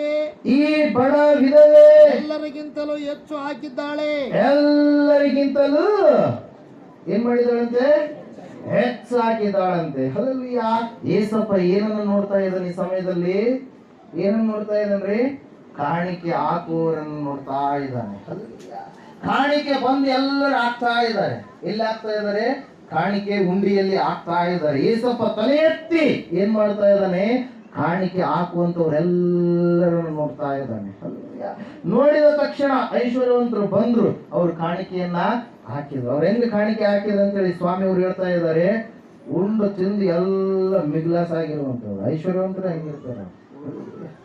ಉಳಿದಿರುವಂತದ್ದು ಏನ್ ಮಾಡಿದ್ರು? ಅವರು ಕಾಣಿಕೆಯನ್ನ ಹಾಕಿದ್ರು. ಅವೆಲ್ಲದರ ಮಧ್ಯದಲ್ಲಿ, ಆ ಜನಾಂಗ ಬಂದಿರ್ತಕ್ಕಂಥ ಎಲ್ಲ ಜನರ ಮಧ್ಯದಲ್ಲಿ ಒಬ್ಬ ತಾಯಿ ಬಂದು ಏನ್ ಮಾಡ್ತಾ ಇದ್ದಾಳೆ? ಆಕೆ ಮತ್ತೆ ಏನಂತ ಹೇಳ್ತಾ ಇದೆ ಸತ್ಯವೇದ? ವಿಧವೆ. ಆಕೆ ಬಂದು ಏನ್ ಮಾಡಿದ್ಲು? ಕಾಣಿಕೆಯನ್ನ ಹಾಕಿದ್ಲು. ಎಷ್ಟು ಹಾಕಿದ್ಲು ಅಂತ?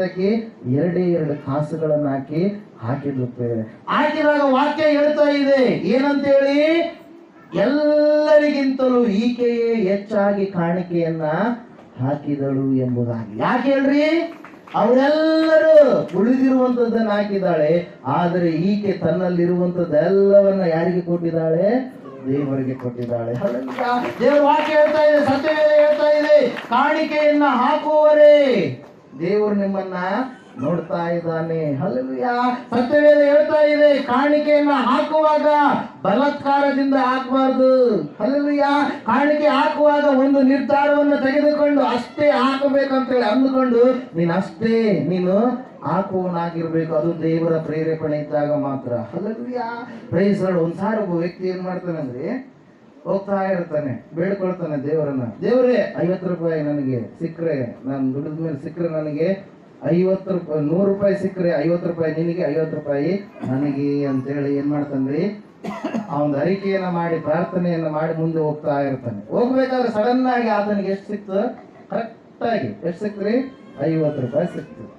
ಅಬ್ಬಾ, ಎಷ್ಟು ಒಳ್ಳೆ ದೇವ್ರು ನೀನಿದ್ದೀಯಪ್ಪ, ನೀನು ತಗೊಂಡು ನನ್ನ ಪಾಲಿಗೆ ಬರೋದು ಕರೆಕ್ಟ್ ಆಗಿ ನೀನು ಕೊಟ್ಟು ಬಿಟ್ಟಿ ಅಂತೇಳಿ ಅಂತಂದ್ರೆ, ಮೊದ್ಲೇನಂದಿದ್ದ? ದೇವ್ರೇ 100 ರೂಪಾಯಿ ಬಂದ್ರೆ 50 ನಿನಗೆ, 50 ನನಗೆ, ಅಂದ್ರೆ ಅರ್ಧ ನಿಂದು ಅರ್ಧ ನಂದು. ಇವಾಗ ಏನ್ ಮಾಡ್ಬಿಟ್ಟ? ಟ್ರ್ಯಾಕ್ ಚೇಂಜ್ ಮಾಡ್ಬಿಟ್ಟ. ಅಲ್ಲೆಲ್ಲ ಕಾಣಿಕೆ ವಿಷಯದಲ್ಲಿ ಜನರು ಬಹಳ ಬಹಳ ಬಹಳ ಏನಿರ್ತಾರೆ ಟ್ಯಾಲೆಂಟೆಡ್ ಇರ್ತಾರೆ. ಬಹಳ ಜ್ಞಾನ, ಮಿತಿಮೀರಿದ ಜ್ಞಾನವನ್ನ ಉಪಯೋಗಿಸ್ತಾ ಇರ್ತಾರೆ. ಯಾವಾಗ ಹಣ ಇರ್ಲಾರ್ದಕ್ಕಿಂತ ಮುಂಚೆಗೆ ಅರಿಕೆ ಜಗ್ಗಿ ಮಾಡ್ತಾ ಇರ್ತಾರೆ. ನಾನು ಬಹಳ ಜನರನ್ನು ನಾನು ಗಮನಿಸಿದ್ದೀನಿ ಸೇವೆ ವಿಷಯದಲ್ಲಿ. ಹಣ ಬರ್ಲಾರ್ದಕ್ಕಿಂತ ಮುಂಚೆ, ಧಾನ್ಯ ಬರ್ಲಾರ್ದಕ್ಕಿಂತ ಮುಂಚೆ ಇಷ್ಟು ಕೊಟ್ಟು ಬಿಡ್ತೀವ್ರಿ ನಾನು ಅಂತೇಳಿ ಮೊದಲು ಯಾರು ಹೇಳಿ ಕೇಳ್ತಾರ ಖಂಡಿತವಾಗಿ ಕೊಡೋದೇ ಇಲ್ಲ ಅಂತೇಳಿ ನನಗೆ ಗೊತ್ತು. ಮೊದಲು ಯಾರು ಹೇಳ್ತಾರ ಅವ್ರು ಕೊಡೋದೇ ಇಲ್ಲ. ಒಂದ್ ವೇಳೆ ಕೊಟ್ಟರು ಕೂಡ ಹೇಳಿದಷ್ಟು ಕೊಟ್ಟಿರಲ್ಲ ಅವರು. ಅದ್ರ ಸಲುವಾಗಿ ಹೇಳ್ತಾನೆ ವಾಕ್ಯದಲ್ಲಿ ಏನಂತೇಳಿ, ಅರಿಕೆ ಮಾಡುವುದಕ್ಕಿಂತ ಅರಿಕೆ ಮಾಡಲಾರದೆ ಇರುವುದೇ ಲೇಸು. ಒಂದ್ಸಾರಿ ಓದ್ರಿ ವಾಕ್ಯ, ಎಕ್ಲಿಸಿಯಾಸ್ಟಸ್ ಚಾಪ್ಟರ್ 5, ಪ್ರಸಂಗಿ ಗ್ರಂಥ 5ನೇ ಅಧ್ಯಾಯ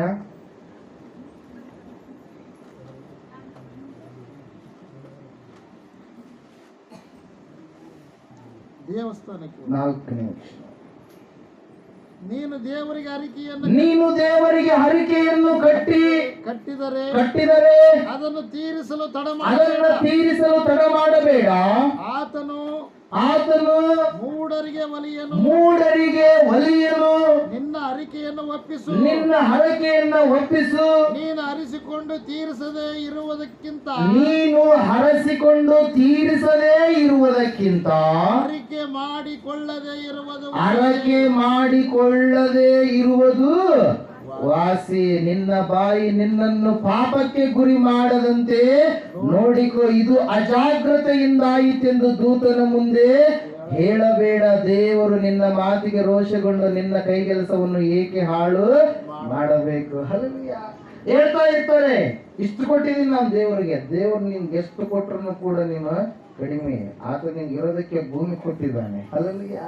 ಆತನ ನಿನ್ಗೆ ಬೆಳಕನ್ನು ಕೊಟ್ಟಿದ್ದಾನೆ, ಗಾಳಿಯನ್ನ ಕೊಟ್ಟಿದ್ದಾನೆ, ನೀರನ್ನ ಕೊಟ್ಟಿದ್ದಾನೆ. ಹಲ್ಲೆಲೂಯಾ. ಒಂದಿನ ಹಾಸ್ಪಿಟ್ಲಿಗೆ ಹೋಗ್ರಿ, 3000 ಏನೋ ಆಗುತ್ತೆ ಆಕ್ಸಿಜನ್ಗೆ. ಹಲ್ಲೆಲೂಯಾ. ಆಕ್ಸಿಜನ್ ಇಟ್ಟಿರ್ತಾರಲ್ರಿ, ಗಾಳಿ ಫ್ರೀಯಾಗಿ ಸೇವನೆ ಮಾಡ್ತಾ ಇದೆ. 3000 ಇಂಟು 365 ಡೇಸ್ ನೋಡ್ರಿ ಎಷ್ಟು ಬರುತ್ತೆ. ಎಷ್ಟೋ ಅಮೌಂಟ್, ಅದೆಲ್ಲವನ್ನ ದೇವರು ಏನ್ ಮಾಡಿದ್ದಾನೆ? ಫ್ರೀಯಾಗಿ ಕೊಟ್ಟಿದ್ದಾನೆ. ಭೂಮಿಯನ್ನ ಫ್ರೀಯಾಗಿ ಕೊಟ್ಟಿದ್ದಾನೆ. ಏನಾದ್ರು ವಸೂಲಿ ಮಾಡಕತ್ತಾನೆ ದೇವರು? ತಿಂಗಳ ಬಂದು ಎಲ್ಲವುಗಳನ್ನ ಫ್ರೀಯಾಗಿ ಕೊಟ್ಟಾಗಲೂ ಕೂಡ ದೇವರಿಗೆ ಕೊಡೋದಕ್ಕೆ ಅನೇಕರು ಏನ್ ಮಾಡ್ತಾ ಇರ್ತಾರೆ? ಹಿಂದೆ ನೋಡ್ತಾ ಇರ್ತಾರೆ. ಪ್ರೇರ ಆ ತಾಯಿ ಎಲ್ಲ ಶ್ರೀಮಂತರ ಮಧ್ಯದಲ್ಲಿ ಅವ್ರು ಎಷ್ಟೆಷ್ಟೋ ಹಾಕಿರ್ಬೋದು, ಪೆಂಡೆ ಹಾಕಿರ್ಬೋದು ಅವರು. ಆದ್ರೆ ಅವ್ರು ಹಾಕಿರುವಂತದ್ದು ಏನಲ್ಲದು ಉಳಿದಿರುವಂತದಂತೆ. ಆದ್ರೆ ಈ ತಾಯಿ ಒಂದು ನಿರ್ಧಾರ ಮಾಡಿಕೊಂಡು ದೇವರಿಗೆ ಕೊಟ್ರೆ ನನಗೆ ಪುನಃ ದೇವರು ಖಂಡಿತವಾಗಿ ಕಟ್ಟಿಕೊಡ್ತಾನೆ. ದೇವರ ವಾಕ್ಯ ಹೇಳ್ತಾ ಇದೆ, ಮಲಾಕಿನ ಪ್ರವಾದನೆ ಗ್ರಂಥದಲ್ಲಿ 3ನೇ ಅಧ್ಯಾಯದಲ್ಲಿ ನಾವು ನೋಡುವಾಗ ಅಲ್ಲಿ ವಾಕ್ಯ ಹೇಳ್ತಾ ಇದೆ, ನೀವು ನನ್ನಿಂದ ಕದ್ದುಕೊಳ್ತಾ ಇದ್ದೀರಾ. 8ನೇ ವಾಕ್ಯ ನೋಡ್ರಿ, ನರ ಮನುಷ್ಯನು ದೇವರಿಂದ ಕದ್ದುಕೊಳ್ಳಬಹುದೇ, ನೀವೋ ನನ್ನಿಂದ ಕದ್ದುಕೊಳ್ಳುತ್ತಿದ್ದೀರಿ. ಕಳ್ಳತನ ಮಾಡ್ತಾ ಇದ್ದೀರಂತ. ಯಾರಿಂದ ರೀ? ದೇವರಿಂದ. ನಾವು ಒಂದ್ಸಾರಿ ಗಂಗಾವತಿ ಪಟ್ಟಣಕ್ಕೆ ಪ್ರಾರ್ಥನೆ ಸುವಾರ್ತೆ ಕೂಟಕ್ಕೋಸ್ಕರವಾಗಿ ಅಲ್ಲಿ ಹೋದಂತ ಸಂದರ್ಭದಲ್ಲಿ ಅಲ್ಲಿ ದೈವ ಸೇವಕರೊಬ್ಬರು ಹೇಳ್ತಾ ಇದ್ರು ವಾಕ್ಯವನ್ನ. ಹೇಳುವಂತ ಸಮಯದಲ್ಲಿ ಕಾರ್ ತಗೊಂಡು ಹೋಗಿದ್ವಿ ನಾವು ಮೃತ್ಯುಂಜಯ ಮಠದಿಂದ. ಹೋದಂತ ಸಂದರ್ಭದಲ್ಲಿ ಅಯ್ಯವರು ಹೇಳ್ತಾ ಇದ್ರು, ಅವರು ನಮ್ಮ ಸಭೆಯಲ್ಲಿ ನಾನು ಕಲಿಸಿದ್ದೇನೆ, ದೇವರಿಗೆ ಕೊಡ್ರಿ ಅಂತೇಳಿ. ದೇವರಿಗೆ ಕೊಡ್ರಿ ಎಂಬುದಾಗಿ ನಾನು ಹೇಳಿದ್ದೀನಿ. ಅದ್ರ ಸಲುವಾಗಿ ನಮ್ಮ ಆಲಯಕ್ಕೆ ಬರುವಂತವ್ರೆಲ್ಲರೂ ಕೂಡ ಹೆಂಗ್ ಬರ್ತಾರೆ? ಕಾರಲ್ಲಿ ಬರ್ತಾ ಇದ್ದಾರೆ ಅಂತೇಳಿ. ಹಲ್ಲೆಲೂಯಾ. ಹೆಂಗ್ ಬರ್ತಾ ಇದಾರಂತೆ? ಕಾರಲ್ಲಿ ಬರ್ತಾ ಇದ್ದಾರೆ. ಯಾಕೆ ಹೇಳ್ರಿ? ಶಾಪಗ್ರಸ್ತವಾಗಿರುವಂತ ಭೂಮಿಯಲ್ಲಿ ನೀವು ಧಾನ್ಯಗಳನ್ನ ಬೆಳಿತಾ ಇದ್ದೀರಾ. ಹಲ್ಲೆಲೂಯಾ. ಆ ದೇವರಿಗೆ ನೀವು ಸಲ್ಲಿಸಿದಾಗ ನಿಮಗೆ ಬರಬೇಕಾಗಿರ್ತಕ್ಕಂಥ ಆಶೀರ್ವಾದ, ಆದಾಯವನ್ನು ದೇವರು ಏನ್ ಮಾಡ್ತಾನೆ? ಎಲ್ಲಿ ಸೋರ್ತಾ ಇದೆಯೋ ಆ ಸೋರುವುದನ್ನ ಮುಚ್ಚುತ್ತಾನೆ. ನೀವು ಆದಾಯ ದ್ವಿಗುಣಗೊಳ್ಳುತ್ತೆ, ನೀವು ಆಶೀರ್ವಾದಕ್ಕೆ ಪಾತ್ರರಾಗ್ತೀರಿ. ಪ್ರೇರೆ ಸತ್ಯವೇದ ಹೇಳ್ತಾ ಇದೆ, ನೀವು ನನ್ನಿಂದ ಕದ್ದುಕೊಳ್ಳುತ್ತಿದ್ದೀರಿ. ನಿನ್ನಿಂದ ಏನು ಕದ್ದುಕೊಂಡಿದ್ದೇವೆ ಎಂದು ಕೇಳುತ್ತೀರೋ? ದಶಮಾಂಶ. ಅಲ್ಲಿ ಏನೈತೆ? ಮತ್ತೆ ಕಾಮ ಇದೆ. ಅರ್ಥ ಮಾಡ್ಕೊಳ್ರಿ. ಏನಿದೆ ರೀ? ನಿಮ್ಗೆ ಅರ್ಥ ಆಗ್ಲಿಲ್ಲ ಅಂದ್ರೆ ದಶಮಾಂಶ ಮತ್ತು ಅಂತೇಳಿ ನೀವು ಓದ್ರಿ. ನನಗೋಸ್ಕರ ಪ್ರತ್ಯೇಕಿಸಬೇಕಾದ ಪದಾರ್ಥ ಅಂದ್ರೆ ಏನು? ಕಾಣಿಕೆ ಬೇರೆ, ದಶಮಾಂಶ ಬೇರೆ. ಸತ್ಯವೇದ ಹೇಳ್ತಾ ಇದೆ, ದಶಮಾಂಶ ಹಾಗೂ ನನಗೋಸ್ಕರ ಪ್ರತ್ಯೇಕಿಸಬೇಕಾದ ಪದಾರ್ಥ ಇವುಗಳನ್ನೇ. ದಶಮಾಂಶ ಇದ್ರೆ ಇವುಗಳನ್ನೇ ಅಂತೇಳಿ ಯೂಸ್ ಮಾಡ್ತಾರ್ರಿ. ಇದನ್ನೇ ಅಂತ ಹೇಳುತ್ತೆ ವಾಕ್ಯ.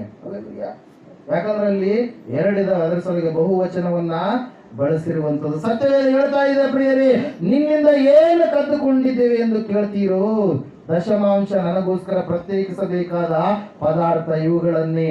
ನೀವು ಅಂದರೆ ಈ ಜನಾಂಗದವರೆಲ್ಲ ನನ್ನಿಂದ ಕದ್ದುಕೊಳ್ಳುವವರಾದ ಕಾರಣ ಶಾಪಗ್ರಸ್ತರಾಗಿದ್ದೀರಿ. ನನ್ನ ಆಲಯವು ಆಹಾರ ಶೂನ್ಯವಾಗದಂತೆ ನೀವು ದಶಮಾಂಶ ಯಾವತ್ತನ್ನು ಭಂಡಾರಕ್ಕೆ ತೆಗೆದುಕೊಂಡು ಬನ್ನಿರಿ. ನಾನು ಪರಲೋಕ ದ್ವಾರಗಳನ್ನು ತೆರೆದು ನಿಮ್ಮಲ್ಲಿ ಸ್ಥಳ ಹಿಡಿಯಲಾಗದಷ್ಟು ಸುವರವನ್ನ ಸುರಿಯುವೆನು. ಇಲ್ಲವೋ ನನ್ನನ್ನು ಹೀಗೆ ಪರೀಕ್ಷಿಸಿರಿ, ಇದು ಸೇನಾಧೀಶ್ವರ ಯೆಹೋವನ ನುಡಿ. Hallelujah, hallelujah. ಹೋದ ಸಾರಿ ಒಬ್ರು ಜೋಳ 80 ಪಾಕೆಟ್ ಆಗಿದ್ದು ರೀ, ಅವ್ರು 8 ಪಾಕೆಟ್ ಮಂದಿರಕ್ಕೆ ಕೊಟ್ಟರು ಪ್ರಿಯರೇ. ದಶಮಾಂಶ ತೆಗೆದ್ರು ಅವರು ಜೋಳದಲ್ಲಿ. ಹಲ್ಲೆಲೂಯಾ. ಬೇರೆಯವರು ಜೋಳ ಯಾವ ರೇಟಿಗೆ ಹೋದು ನನಗೆ ಗೊತ್ತಿಲ್ಲ, ಅವ್ರ ಜೋಳ ಮಾತ್ರ ಒಳ್ಳೆ ರೇಟಿಗೆ ಓದು. ಹಲ್ಲೆಲೂಯಾ. ಒಳ್ಳೆ ರೇಟಿಗೆ. ಎಷ್ಟು? ಸುಮಾರು 3,000 ಮೇಲೆ. ಎಷ್ಟು ಬೆಳೆದ್ದು ತಗೊಂಡಂಗಾಯ್ತು ಅದರಲ್ಲಿ? ಡಬಲ್ ತಗೊಂಡ. 2 ಬೆಳೆದ್ದು ಹಣ ಅವರು ಒಂದೇ ಒಂದು ಇದರಲ್ಲಿ ಏನ್ ಮಾಡಿದಾರೆ, ತಕ್ಕೊಂಡ್ರು ಪ್ರಿಯರೇ. ಕಾರಣ ದೇವರದನ್ನ ಅವ್ರು ಏನ್ ಮಾಡಿದ್ರು, ದೇವರಿಗೆ ಕೊಟ್ಟಂತವರಾಗಿದ್ದಾರೆ. ಹಲ್ಲೆಲೂಯಾ. ಸತ್ಯವೇದ ಹೇಳ್ತಾ ಇದೆ, ದೇವರು ನೀನು ಕಾಣಿಕೆ ಹಾಕುವಂತದನ್ನ ದೇವರು ನೋಡ್ತಾನೆ. ಒಲ್ಲದ ಮನಸ್ಸಿನಿಂದ ನೀನು ಹಾಕಬೇಡ. ಗುಣಗುಟ್ಟುತ್ತಾ ನೀನು ಕಾಣಿಕೆಯನ್ನ ಹಾಕುವುದ ಅವಶ್ಯಕತೆ ಇಲ್ಲ. ನೀನ್ ಹಾಕಲಿಲ್ಲ ಅಂದ್ರೆ ಇನ್ನೊಬ್ರು ಹಾಕ್ತಾರೆ. ಗುಣಗುಟ್ಟುಕೊಂತ ಸಿಟ್ಟು ಮಾಡ್ಕೊಂತ ಕಾಣಿಕೆಯನ್ನು ಹಾಕುವಂಥದ್ದು ತರವಲ್ಲ ಎಂಬುದಾಗಿ ಕೊರಿಂಥಿ ಪತ್ರಿಕೆಯಲ್ಲಿ 9ನೇ ಅಧ್ಯಾಯದಲ್ಲಿ ಪೌಲನು ಪತ್ರಿಕೆಯಲ್ಲಿ ತಿಳಿಸ್ತಾ ಇದ್ದಾನೆ. ಯಾರು ಎಷ್ಟು ಬಿತ್ತುತ್ತಾರೋ ಅಷ್ಟು ಅವ್ರು ಏನ್ ಮಾಡ್ತಾರೆ, ಕೊಯ್ತಾರೆ. 1 ಎಕರೆ ಎಷ್ಟು ಬಿತ್ತು 10 ಎಕರೆ ಎಷ್ಟು ಕೊಯ್ತೀನಿ ಅಂದ್ರೆ ಕೊಯ್ಯಕ್ಕಾಗುತ್ತಾ? ಆಗಲ್ಲ. ಅದರಂಗೆ ಯಾರು ಎಷ್ಟು ಹಾಕ್ತಾರೋ, ಎಷ್ಟು ಬಿತ್ತುತ್ತಾರೋ ಅಷ್ಟನ್ನು ಅವ್ರು ಏನ್ ಮಾಡ್ತಾರೆ, ಕೊಯ್ಯುವಂತವರಾಗಿರ್ತಾರೆ ಪ್ರಿಯರೇ. ಕ್ರಮವಾಗಿ ಬಿತ್ತುವವನು ಏನ್ ಮಾಡ್ತಾನೆ, ಕ್ರಮವಾಗಿ ಬೆಳೆಯನ್ನು ಏನ್ ಮಾಡ್ತಾನೆ, ಕೊಯ್ಯುವವನಾಗಿರ್ತಾನೆ. ಇಲ್ಲಿ ದೇವರ ವಾಕ್ಯದಲ್ಲಿ ನಾವು ನೋಡ್ತಾ ಇದ್ದೇವೆ, ಸತ್ಯವೇದ ಹೇಳ್ತಾ ಇದೆ, ಇಬ್ಬರು ಒಂದೇ ಕುಟುಂಬದಲ್ಲಿ ಇರ್ತಕ್ಕಂಥ ಅಣ್ಣ ತಮ್ಮಂದಿರು ಪ್ರಿಯರೇ. ಆದಿಕಾಂಡ ಪುಸ್ತಕ 4ನೇ ಅಧ್ಯಾಯ 3ರಿಂದ 5 ವಚನಗಳನ್ನು ಓದುವಾಗ ಕಾಯಿನನು ಹೇಬೇಲು ಎನ್ನುವಂತ ಅಣ್ಣ ತಮ್ಮಂದಿರ ಕುರಿತಾಗಿ ಹೇಳ್ತಾ ಇದೆ. ಹೇಬೇಲ್ ಏನ್ ಮಾಡ್ತಾ ಇದ್ದ, ಕುರಿಗಳನ್ನ ಮೇಯಿಸುವಂತ ವ್ಯಕ್ತಿಯಾಗಿದ್ದ, ಕುರುಬನಾಗಿದ್ದ. ಕಾಯಿನನು ಏನಾಗಿದ್ದಾನೆ, ವ್ಯವಸಾಯ ಒಕ್ಕಲುತನ ಮಾಡುವಂತ ವ್ಯಕ್ತಿಯಾಗಿದ್ದಾನೆ. ಹಲ್ಲೆಲೂಯಾ. ಒಕ್ಕಲಿಗನಾಗಿದ್ದಾನೆ, ಈತನು ಕುರುಬನಾಗಿದ್ದಾನೆ, ನಮ್ಮ ಆಡು ಭಾಷೆಯಲ್ಲಿ ಹೇಳುವುದಾದ್ರೆ. ಹಲ್ಲೆಲೂಯಾ.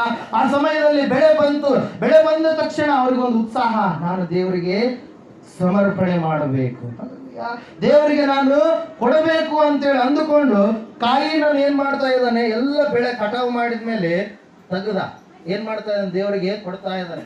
ತೆಗೆದು ಹಿಂಗ ಹಾಕಿದ, ಹಿಂಗ ಆಗ್ತಾ ಇದ್ದಾನೆ. ಮತ್ತೆ ಕೆಲವೊಂದನ್ನ ಮತ್ತೆ ವಾಪಸ್ ಆಗ್ತಾ ಇದ್ದಾನೆ. ಅಷ್ಟೇ ಹಾಕ್ಬಿಡು ಅಂತ ಏನ್ ಮಾಡ್ತಾ ಇದ್ದಾನೆ, ಅಷ್ಟೇ ಹಾಕ್ಬಿಡು ಅಂತೇಳಿ ಮತ್ತೆ ವಾಪಸ್ ಏನ್ ಮಾಡ್ತಾ ಇದ್ದಾನೆ, ಹಾಕ್ತಾ ಇದ್ದಾನೆ. ಕಾಯಿನ ಮನಸ್ಸೇನಿಲ್ಲ, ದೇವರ ದೃಷ್ಟಿಯಲ್ಲಿ ಸರಿಯಾಗಿಲ್ಲ. ಅದಕ್ಕಾಗಿ ಕಾಯಿನ ಹಾಕ್ತಾ ತೆಗೆದು ಹಾಕದು ಕೊಡ್ಲೇಬೇಡ. ಹಂಗ ಹಾಕಿದ್ನ. ಆದ್ರೆ ಕುರುಬನಾಗಿರುವಂತ ಹೆಬೇಲನು ನಂಬಿಕೆಯಿಂದ ಏನ್ ಮಾಡಿದಾರೆ, ಚೊಚ್ಚಲು ಮರಿಗಳನ್ನ ತಂದು ಏನ್ ಮಾಡಿದ, ದೇವರಿಗೆ ಸಮರ್ಪಣೆ ಮಾಡಿಬಿಟ್ಟ. ಇಬ್ಬರನ್ನ ಯಾರು ನೋಡ್ತಾ ಇದ್ದಾರೆ, ದೇವ್ರು ನೋಡ್ತಾ ಇದ್ದಾನೆ. ಹಲ್ಲೆಲೂಯಾ. ಆದಿಕಾಂಡ ಪುಸ್ತಕ ತೆಗೆದು ಓದ್ರಿ ಒಂದ್ಸರಿ. 4ನೇ ಅಧ್ಯಾಯ 3ರಿಂದ 5 ವಚನಗಳು. ಕಾಲಾಂತರದಲ್ಲಿ ಕಾಯಿನನು ಹೊಲದ ಬೆಳೆಯಲ್ಲಿ ಕೆಲವನ್ನ ತಂದು ಯೆಹೋವನಿಗೆ ಕಾಣಿಕೆಯಾಗಿ ಸಮರ್ಪಿಸಿದನು. ಹೇಬೇಲನು ಹಾಗೆಯೇ ತನ್ನ ಹಿಂದಿನಿಂದ ಚೊಚ್ಚಲ ಕುರಿಗಳನ್ನ ಕಾಣಿಕೆಯಾಗಿ ತಂದು ಅವುಗಳ ಕೊಬ್ಬನ್ನ ಹೋಮ ಮಾಡಿದನು. ಯೆಹೋವನು ಹೇಬೇಲನನ್ನು ಅವನ ಕಾಣಿಕೆಯನ್ನ ಮೆಚ್ಚಿ ಕಾಯಿನನನ್ನು ಅವನ ಕಾಣಿಕೆಯನ್ನು ಮೆಚ್ಚಲಿಲ್ಲ. ಹಲ್ಲೆಲೂಯಾ. ಯಾಕೆ ಮೆಚ್ಚಲಿಲ್ಲ? ವಾಕ್ಯ ಹೇಳ್ತಾ ಇದೆ, ಕಾಯಿನನ್ನು ಕೆಲವನ್ನ ತಂದಂತೆ ಹೇಬೇಲನು ಚೊಚ್ಚಲ ಕುರಿಗಳನ್ನ ಕಾಣಿಕೆಯಾಗಿ ತಂದ. ಎಷ್ಟು ಕುರಿಗಳಿದಾವ, ಆ ಕುರಿಗಳಲ್ಲಿ ಚೊಚ್ಚಲ ಕುರಿಗಳು. ಕೆಲವಂತೇಳಿ ಯೂಸ್ ಮಾಡಿಲ್ಲ ಅಲ್ಲಿ ಸತ್ಯವೇದ. ಬಹಳ ಸ್ಪಷ್ಟವಾಗಿ ನಾವು ನೋಡೋದಾದ್ರೆ ಸತ್ಯವೇದ ಹೇಳ್ತಾ ಇದೆ ಪ್ರಿಯರೇ, ಕಾಯಿನನ್ನ ಮತ್ತು ಅವನ ಕಾಣಿಕೆಯನ್ನ ದೇವರು ಏನ್ ಮಾಡಲಿಲ್ಲ, ಇಷ್ಟಪಡಲಿಲ್ಲ. ಅದ್ರ ಸಲುವಾಗಿ ಇಬ್ರಿಯದವರಿಗೆ ಬರೆದ ಪತ್ರಿಕೆಯಲ್ಲಿ ನಾವು ನೋಡ್ತಾ ಇದ್ದೇವೆ, ವ್ಯಕ್ತಿಗಿಂತ ಕೊಡುವ ಕಾಣಿಕೆಗಿಂತ ವ್ಯಕ್ತಿ ಬಹಳ ಮುಖ್ಯ. ಮೊದಲು ದೇವರು ಯಾರನ್ನ ಇಷ್ಟಪಟ್ಟ, ಹೇಬೇಲನನ್ನ. ವ್ಯಕ್ತಿ ಇಷ್ಟ ಆಗಬೇಕು, ವ್ಯಕ್ತಿಯೇ ಕಾಣಿಕೆಯಾಗಿ ಆಗ್ಬೇಕು, ನೀನೇ ಕಾಣಿಕೆಯಾಗಿ ಇರಬೇಕು. ಹಲ್ಲೆಲೂಯಾ. ನೀನು ಕಾಣಿಕೆಯಾಗಿ ಇರಲಾರದೆ ಇದ್ರೆ, ದೇವರಿಗೆ ಪರಿಪೂರ್ಣವಾಗಿ ನಿನ್ನ ಜೀವಿತದಲ್ಲಿ ಸ್ಥಾನ ಕೊಡಲಾರದೆ ನೀನು ಇದ್ರೆ, ನೀನು ಕಾಣಿಕೆಯಾಗಿರುವುದಕ್ಕೆ ಸಾಧ್ಯವಿಲ್ಲ. ನೀನೇ ಒಂದು ಕಾಣಿಕೆಯಾಗಬೇಕು. ನಿನ್ನ ಜೀವಿತವೇ ಒಂದು ದೇವರಿಗೆ ಕಾಣಿಕೆಯಾಗಬೇಕು, ಇಷ್ಟವಾದ ಯಜ್ಞವಾಗಬೇಕು. ಆಮೇಲೆ ನಿನ್ನ ಕಷ್ಟ ಆಗ್ತಿತ್ತು, ಆಮೇಲೆ ನೀನು ಕೊಡುವಂತ ಸಮಯ ಪ್ರಿಯರೇ. ಹಲ್ಲೆಲೂಯಾ. ಒಂದು ವೇಳೆ ನೀನು ಕಾಣಿಕೆಯಾಗಲಾರದೆ ಇದ್ರೆ, ನೀನು ಕೊಡುವಂತ ಕಾಣಿಕೆಯನ್ನು ದೇವರು ಮೆಚ್ಚುವುದಿಲ್ಲ. ಹಲ್ಲೆಲೂಯಾ. ಇಲ್ಲಿ ವಾಕ್ಯ ಹೇಳ್ತಾ ಇದೆ, ಹೇಬೇಲನನ್ನ ಮೆಚ್ಚಿದ ದೇವರು. ಯಾಕಂದ್ರೆ ಹೇಬೇಲನು ದೇವರ ದೃಷ್ಟಿಯಲ್ಲಿ ಒಳ್ಳೆಯವನಾಗಿದ್ದಾನೆ, ನೀತಿವಂತನಾಗಿದ್ದಾನೆ, ನಂಬಿಕೆಯಿಂದ ಕೂಡಿದಂತ ವ್ಯಕ್ತಿಯಾಗಿದ್ದಾನೆ. ದೇವರನ್ನು ನೋಡ್ತಾನೆ, ದೇವರಿಗೆ ನಾನು ಕೊಡಬೇಕೆನ್ನುವಂತ ಭರವಸೆ ಉಳ್ಳಂತ ಒಬ್ಬ ವ್ಯಕ್ತಿಯಾಗಿ ಕಂಡು ಬರ್ತಾ ಇದ್ದಾನೆ ಪ್ರಿಯರ. ಅದರ ಸಲುವಾಗಿ ಇಬ್ರಿಯರಿಗೆ ಬರೆದ ಪತ್ರಿಕೆ 11ನೇ ಅಧ್ಯಾಯ 4ನೇ ವಾಕ್ಯದಲ್ಲಿ ನಾವು ನೋಡ್ತಾ ಇದ್ದೇವೆ, ನಂಬಿಕೆಯಿಂದ ಹೇಬೇಲನು ಕಾಯಿನನಿಗಿಂತ ಶ್ರೇಷ್ಠವಾದ ಯಜ್ಞವನ್ನ, ಕಾಣಿಕೆಯನ್ನ ದೇವರಿಗೆ ಸಮರ್ಪಿಸಿದನು. ನೀ ಕೊಡುವಂತ ಕಾಣಿಕೆ ಯಾವ ರೀತಿಯಾಗಿದೆ? ನೀನು ಒಂದು ಕಾಣಿಕೆ ಆಗಿದ್ದೀಯಾ? ಹಲ್ಲೆಲೂಯಾ. ದೇವರ ಮಗನು ಮಗಳು ನೀನು ಆಗಿ ದೇವರಿಗೆ ಕಾಣಿಕೆಯಾಗಿ ನೀನು ಈ ಲೋಕದಲ್ಲಿ ನಿಂತಿದ್ದೀಯಾ? ದೇವರು ಪ್ರಶ್ನೆ ಮಾಡ್ತಾ ಇದ್ದಾನೆ, ಪ್ರಿಯನೇ ಪ್ರಿಯಳೇ, ನೀನು ಒಂದು ಕಾಣಿಕೆ ಆಗಬೇಕು. ನಿನ್ನ ಜೀವಿತ ದೇವರಿಗೆ ಒಂದು ಕಾಣಿಕೆ ಆಗಿರಬೇಕು. ಕಾಣಿಕೆ ಅಂದ್ರೆ ಏನ್ರಿ? ದೇವರಿಗೆ ಮೀಸಲಾಗಿರುವಂಥದ್ದು. ಒಂದ್ಸಾರಿ ನೀವು ಸತ್ಯವೇದ ಪುಸ್ತಕದಲ್ಲಿ 12ನೇ ಅಧ್ಯಾಯ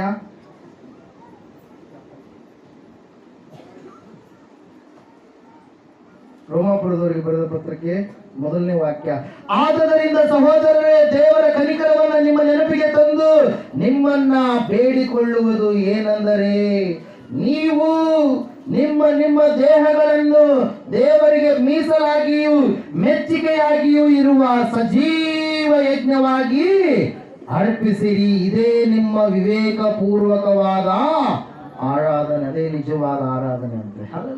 ಸತ್ಯವೇದ ಹೇಳ್ತಾ ಇದೆ, ನೀನು ಮೊದಲು ಕಾಣಿಕೆ ಆಗಬೇಕು. ದೇವರು ನಿನ್ನನ್ನು ಮೆಚ್ಚಿದ ಮೇಲೆ, ಯಾರನ್ನ ಮೆಚ್ಚಿದ ಫಸ್ಟ್ ದೇವರಲ್ಲಿ? ಅಲ್ಲಿ ಎಲ್ಲರೂ ಬಂದಿದ್ದಾರೆ. ಅಜ್ಜಿ ಬಂದು ಏನ್ ಮಾಡ್ತಾ ಇದ್ದಾಳೆ? ಇರುವಂತ 2 ಕಾಸುಗಳನ್ನ ಹಾಕ್ತಾ ಇದ್ದಾಳೆ. ಅಜ್ಜಿ ಹಾಕಿದಂತ ಕಾಣಿಕೆಗಿಂತ ಅಜ್ಜಿಯ ಒಂದು ಮನಸ್ಥಿತಿ, ಆಕೆಯ ಜೀವಿತ ಹೆಂಗಿದೆ ದೇವರ ದೃಷ್ಟಿಯಲ್ಲಿ? ಚೆನ್ನಾಗಿದೆ ಪ್ರಿಯರೇ. ಹಲ್ಲೆಲೂಯಾ.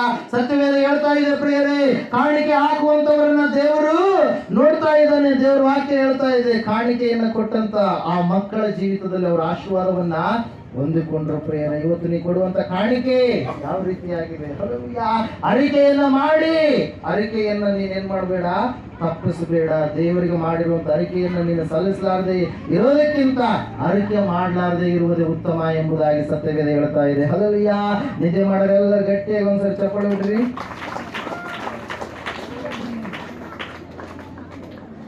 ನಿದ್ದೆ ಮಾಡೋರು ಚಪ್ಪಾಳೆ ಹೊಡಿಯಕ್ಕಾಗುತ್ತಾ? ನೀವು ನಿಮ್ಮ ಮನೆಯಲ್ಲಿ ಮಲ್ಕೊಂಡಿರ್ತೀರಿ, ಮಲಗಿದಂತ ಸಂದರ್ಭದಲ್ಲಿ ಗಾಢ ನಿದ್ರೆಯಲ್ಲಿ ಇರ್ತೀರಿ. ಯಾರಾದ್ರೂ ಮುಂದೆ ಚಪ್ಪಾಳೆ ಹೊಡ್ರಿ ಅಂದ್ರೆ ಚಪ್ಪಾಳೆ ಹೊಡಿತೀರಾ? ನೀವು ಹೊಡಿತೀರಾ? ಮಲಗಿರ್ತೀರಿ, ಕನಸಲ್ಲಿ ಇರ್ತಿರೋ ಅಥವಾ ಗಾಢ ನಿದ್ರೆಯಲ್ಲಿ ಇರ್ತಿರೋ ನಿಮಗೆ ಗೊತ್ತಾಗುತ್ತೆ. ಚಪ್ಪಾಳೆ ಹೊಡಿದ್ರೆ ನಿಮ್ಗೆ ಏನ್ ಹೇಳ್ತಾರೋ ಆ ಟೈಮಿಗೆ ಮಾತಾಡಿದ್ದು ಏನು ಗೊತ್ತಾಗಲ್ಲ. ಈಗ ಚಪ್ಪಾಳೆ ಹೊಡಿದ್ರೆ ಯಾಕೆ ಹೊಡಿದ್ರು ಗೊತ್ತು? ನೀವು ಕಣ್ಣು ತೋರಿ ನಿದ್ದೆ ಮಾಡಕ್ಕಾಗ್ತದೆ. ನಿಮ್ಮ ಮನಸ್ಸು ಇಲ್ಲಿಲ್ಲ, ನಿಮ್ಮ ಮನಸ್ಸೇ ನಿದ್ದೆ ಮಾಡ್ತಾ ಇದೆ, ನಿಮ್ಮ ಮನಸ್ಸು ಎಲ್ಲೆಲ್ಲೋ ಹೋಗ್ತಾ ಇದೆ. ನಿಮ್ಗೆ ಏನ್ ಕೇಳಿಸದ? ಚಪ್ಪಾಳೆ ಹೊಡ್ರಿ ಎಂಬುದು ಮಾತ್ರ ಕೇಳಿಸಲ್ಲ, ಅದಕ್ಕೆ ಮುಂದೆ ಹೇಳಿದ್ದು ನಿಮಗೆ ಕೇಳಿಸಿಲ್ಲ. ಸತ್ಯವೇದ ಹೇಳ್ತಾ ಇದೆ ಪ್ರಿಯರೇ, ಕಾಣಿಕೆ ಕೊಡುವವರನ್ನ, ಕಾಣಿಕೆ ಹಾಕುವವರನ್ನ ದೇವರು ನೋಡ್ತಾ ಇದ್ದಾನೆ. ಹಲ್ಲೆಲೂಯಾ. ದೇವರಿಗೆ ನೀನು ಕೊಟ್ರೆ ದೇವರು ನಿನಗೆ 2ರಷ್ಟಾಗಿ ಆತನ ಏನ್ ಮಾಡ್ತಾನೆ? ಅನುಗ್ರಹ ಮಾಡ್ತಾನೆ. ಹೇಬೇಲನು ನಂಬಿಕೆಯಿಂದ ಹಾಕಿದ, ಹೇಬೇಲನನ್ನ ದೇವರು ಏನ್ ಮಾಡಿದ? ಆಶೀರ್ವಾದ ಮಾಡಿದ. ನಂಬಿಗಸ್ತರ ಪಟ್ಟಿಗೆಯಲ್ಲಿ, ರಿಯಲ್ ಹೀರೋಸ್ ಆಫ್ ಫೇತ್ ಪುಸ್ತಕದಲ್ಲಿ ಆತನ ಹೆಸರನ್ನು ಕೂಡ ದೇವರು ಏನ್ ಮಾಡಿದಾರೆ? ಬರೆಸಿ ಹಾಕಿದ ಪ್ರಿಯರೇ. ಕಾರಣ ಒಂದೇ, ಏನ್ರಿ? ದೇವರು ನನ್ನ ನೋಡ್ತಾನೆ ಅಂತ ಹೇಳಿ ಚೊಚ್ಚಲ ಕುರಿಗಳನ್ನ ಏನ್ ಮಾಡಿದ? ಹೇಬೇಲನು ದೇವರಿಗೆ ಯಜ್ಞವಾಗಿ ಹೋಮ ಮಾಡಿದ. ಹಲ್ಲೆಲೂಯಾ. ಇಲ್ಲಿ ನಾವು ನೋಡ್ತಾ ಇದ್ದೇವೆ ಪ್ರಿಯರೇ, ಮೊದಲನೇದಾಗಿ ನೀನು ಬಹಳ ಮುಖ್ಯ, ಎರಡನೇದಾಗಿ ನಿನ್ನ ಕಾಣಿಕೆ, ನೀನೇ ಒಂದು ಕಾಣಿಕೆ ಆಗಬೇಕು. ಹಲ್ಲೆಲೂಯಾ. ಆಗಿದ್ದೀರಾ? ಎಷ್ಟು ಜನ ಆಗಿದ್ದೀರಿ ಕಾಣಿಕೆಯಾಗಿ? ದೇವ್ರ ಮಕ್ಕಳಾಗಿ ಎಷ್ಟು ಜನ ಆಗಿದ್ದೀರಿ? ಇಲ್ಲರಿ, ನಮ್ಮ ರೋಗ ಕಡಿಮೆ ಆಗ್ಬೇಕು ನಾವು ಬಂದೀವಿ, ನಮ್ಮ ಬಾಧೆ ಕಡಿಮೆ ಆಗ್ಬೇಕು ನಾವು ಬಂದೀವಿ, ಅವೆಲ್ಲ ಹೋಗ್ತವೆ. ಇದ್ದವ್ರಿಗೆ ನಂಬಿದವ್ರಿಗೆ ಇರ್ತವೆ, ನಂಬಲಾರ್ದವ್ರಿಗೆ ಇರ್ತವೆ. ದೇಹ ಅನ್ನೋವರಿಗೆ, ದೇಹ ಇರೋವರಿಗೆ ಬರೋದು ಹೋಗೋದು ಮಾಡ್ತಾ ಇರುತ್ತೆ. ಯಾವಾಗಲೂ ಕಾನ್ಸ್ಟೆಂಟ್ ಆಗಿ ಹೆಲ್ದಿಯಾಗಿ ಯಾರಾದ್ರೂ ಇರಕ್ ಸಾಧ್ಯನಾ? ಸಾಧ್ಯ ಇಲ್ಲ. ಬರ್ತಾವೆ, ನಿಂದ್ರಲ್ಲ. ಏನ್ ಮಾಡ್ತಾವೆ? ಹೋಗ್ಬಿಡ್ತಾವೆ. ಆದ್ರೆ ದೇವರಲ್ಲಿ ನೀನಿರುವಾಗ, ನೀನು ಗದರಿಸುವಂತ ವ್ಯಕ್ತಿ ಆದ್ರೆ, ಅನಾರೋಗ್ಯವನ್ನಾಗ್ಲಿ ರೋಗವನ್ನಾಗ್ಲಿ ಅದು ನಿನ್ನಲ್ಲಿ ಜಾಸ್ತಿ ಹೊತ್ತಿರೋದಕ್ಕೆ ಸಾಧ್ಯವಿಲ್ಲ. ಹಲ್ಲೆಲೂಯಾ.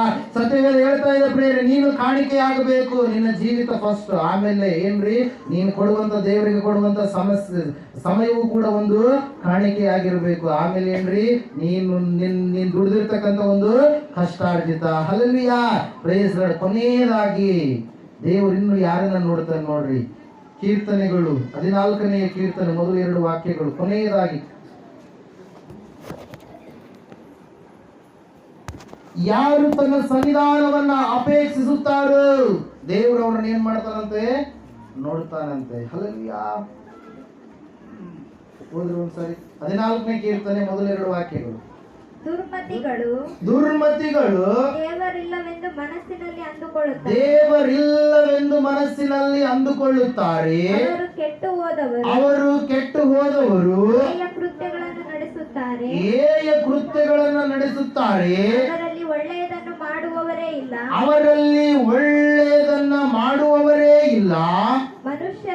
ಮನುಷ್ಯರಲ್ಲಿ ತನ್ನ ಸಾನ್ನಿಧ್ಯವನ್ನು ಅಪೇಕ್ಷಿಸುವ ಬುದ್ಧಿವಂತರು ಇದ್ದಾರೋ ಎಂದು ಯೆಹೋವನು ಆಕಾಶದಿಂದ ಮನುಷ್ಯರನ್ನು ನೋಡಲಾಗಿ, ಹಲ್ಲೆಲೂಯಾ, ಏನಂತ ಹೇಳಿ, ತನ್ನ ಸನ್ನಿಧಾನವನ್ನ ಯಾರಾದ್ರೂ ನೋಡ್ತಾರೋ, ಯಾರಾದ್ರೂ ಅಪೇಕ್ಷೆ ಪಡ್ತಾರೋ, ಬಂದು ಆತನ ಮಾತುಗಳನ್ನ ಕೇಳ್ತಾರೋ, ಆತನ ಸನ್ನಿಧಿಯನ್ನ ಅನುಭವಿಸ್ತಾರೋ ಎಂಬುದಾಗಿ ದೇವರು ಆಕಾಶದಿಂದ ನೋಡ್ತಾ ಇದ್ದಾನಂತೆ. ಯಾರನ್ನ? ಕುಲಗಳ ಹೆಸರುಗಳು ಹೇಳಿದವಲ್ಲಿ ಆ ಕುಲದವರು, ಈ ಕುಲದವರು, ಅವರು ಇವರು ಅಂತೇಳಿ ಏನಾದ್ರು ಬರೆಯಲ್ಪಟ್ಟಿದ್ದೇನಾ?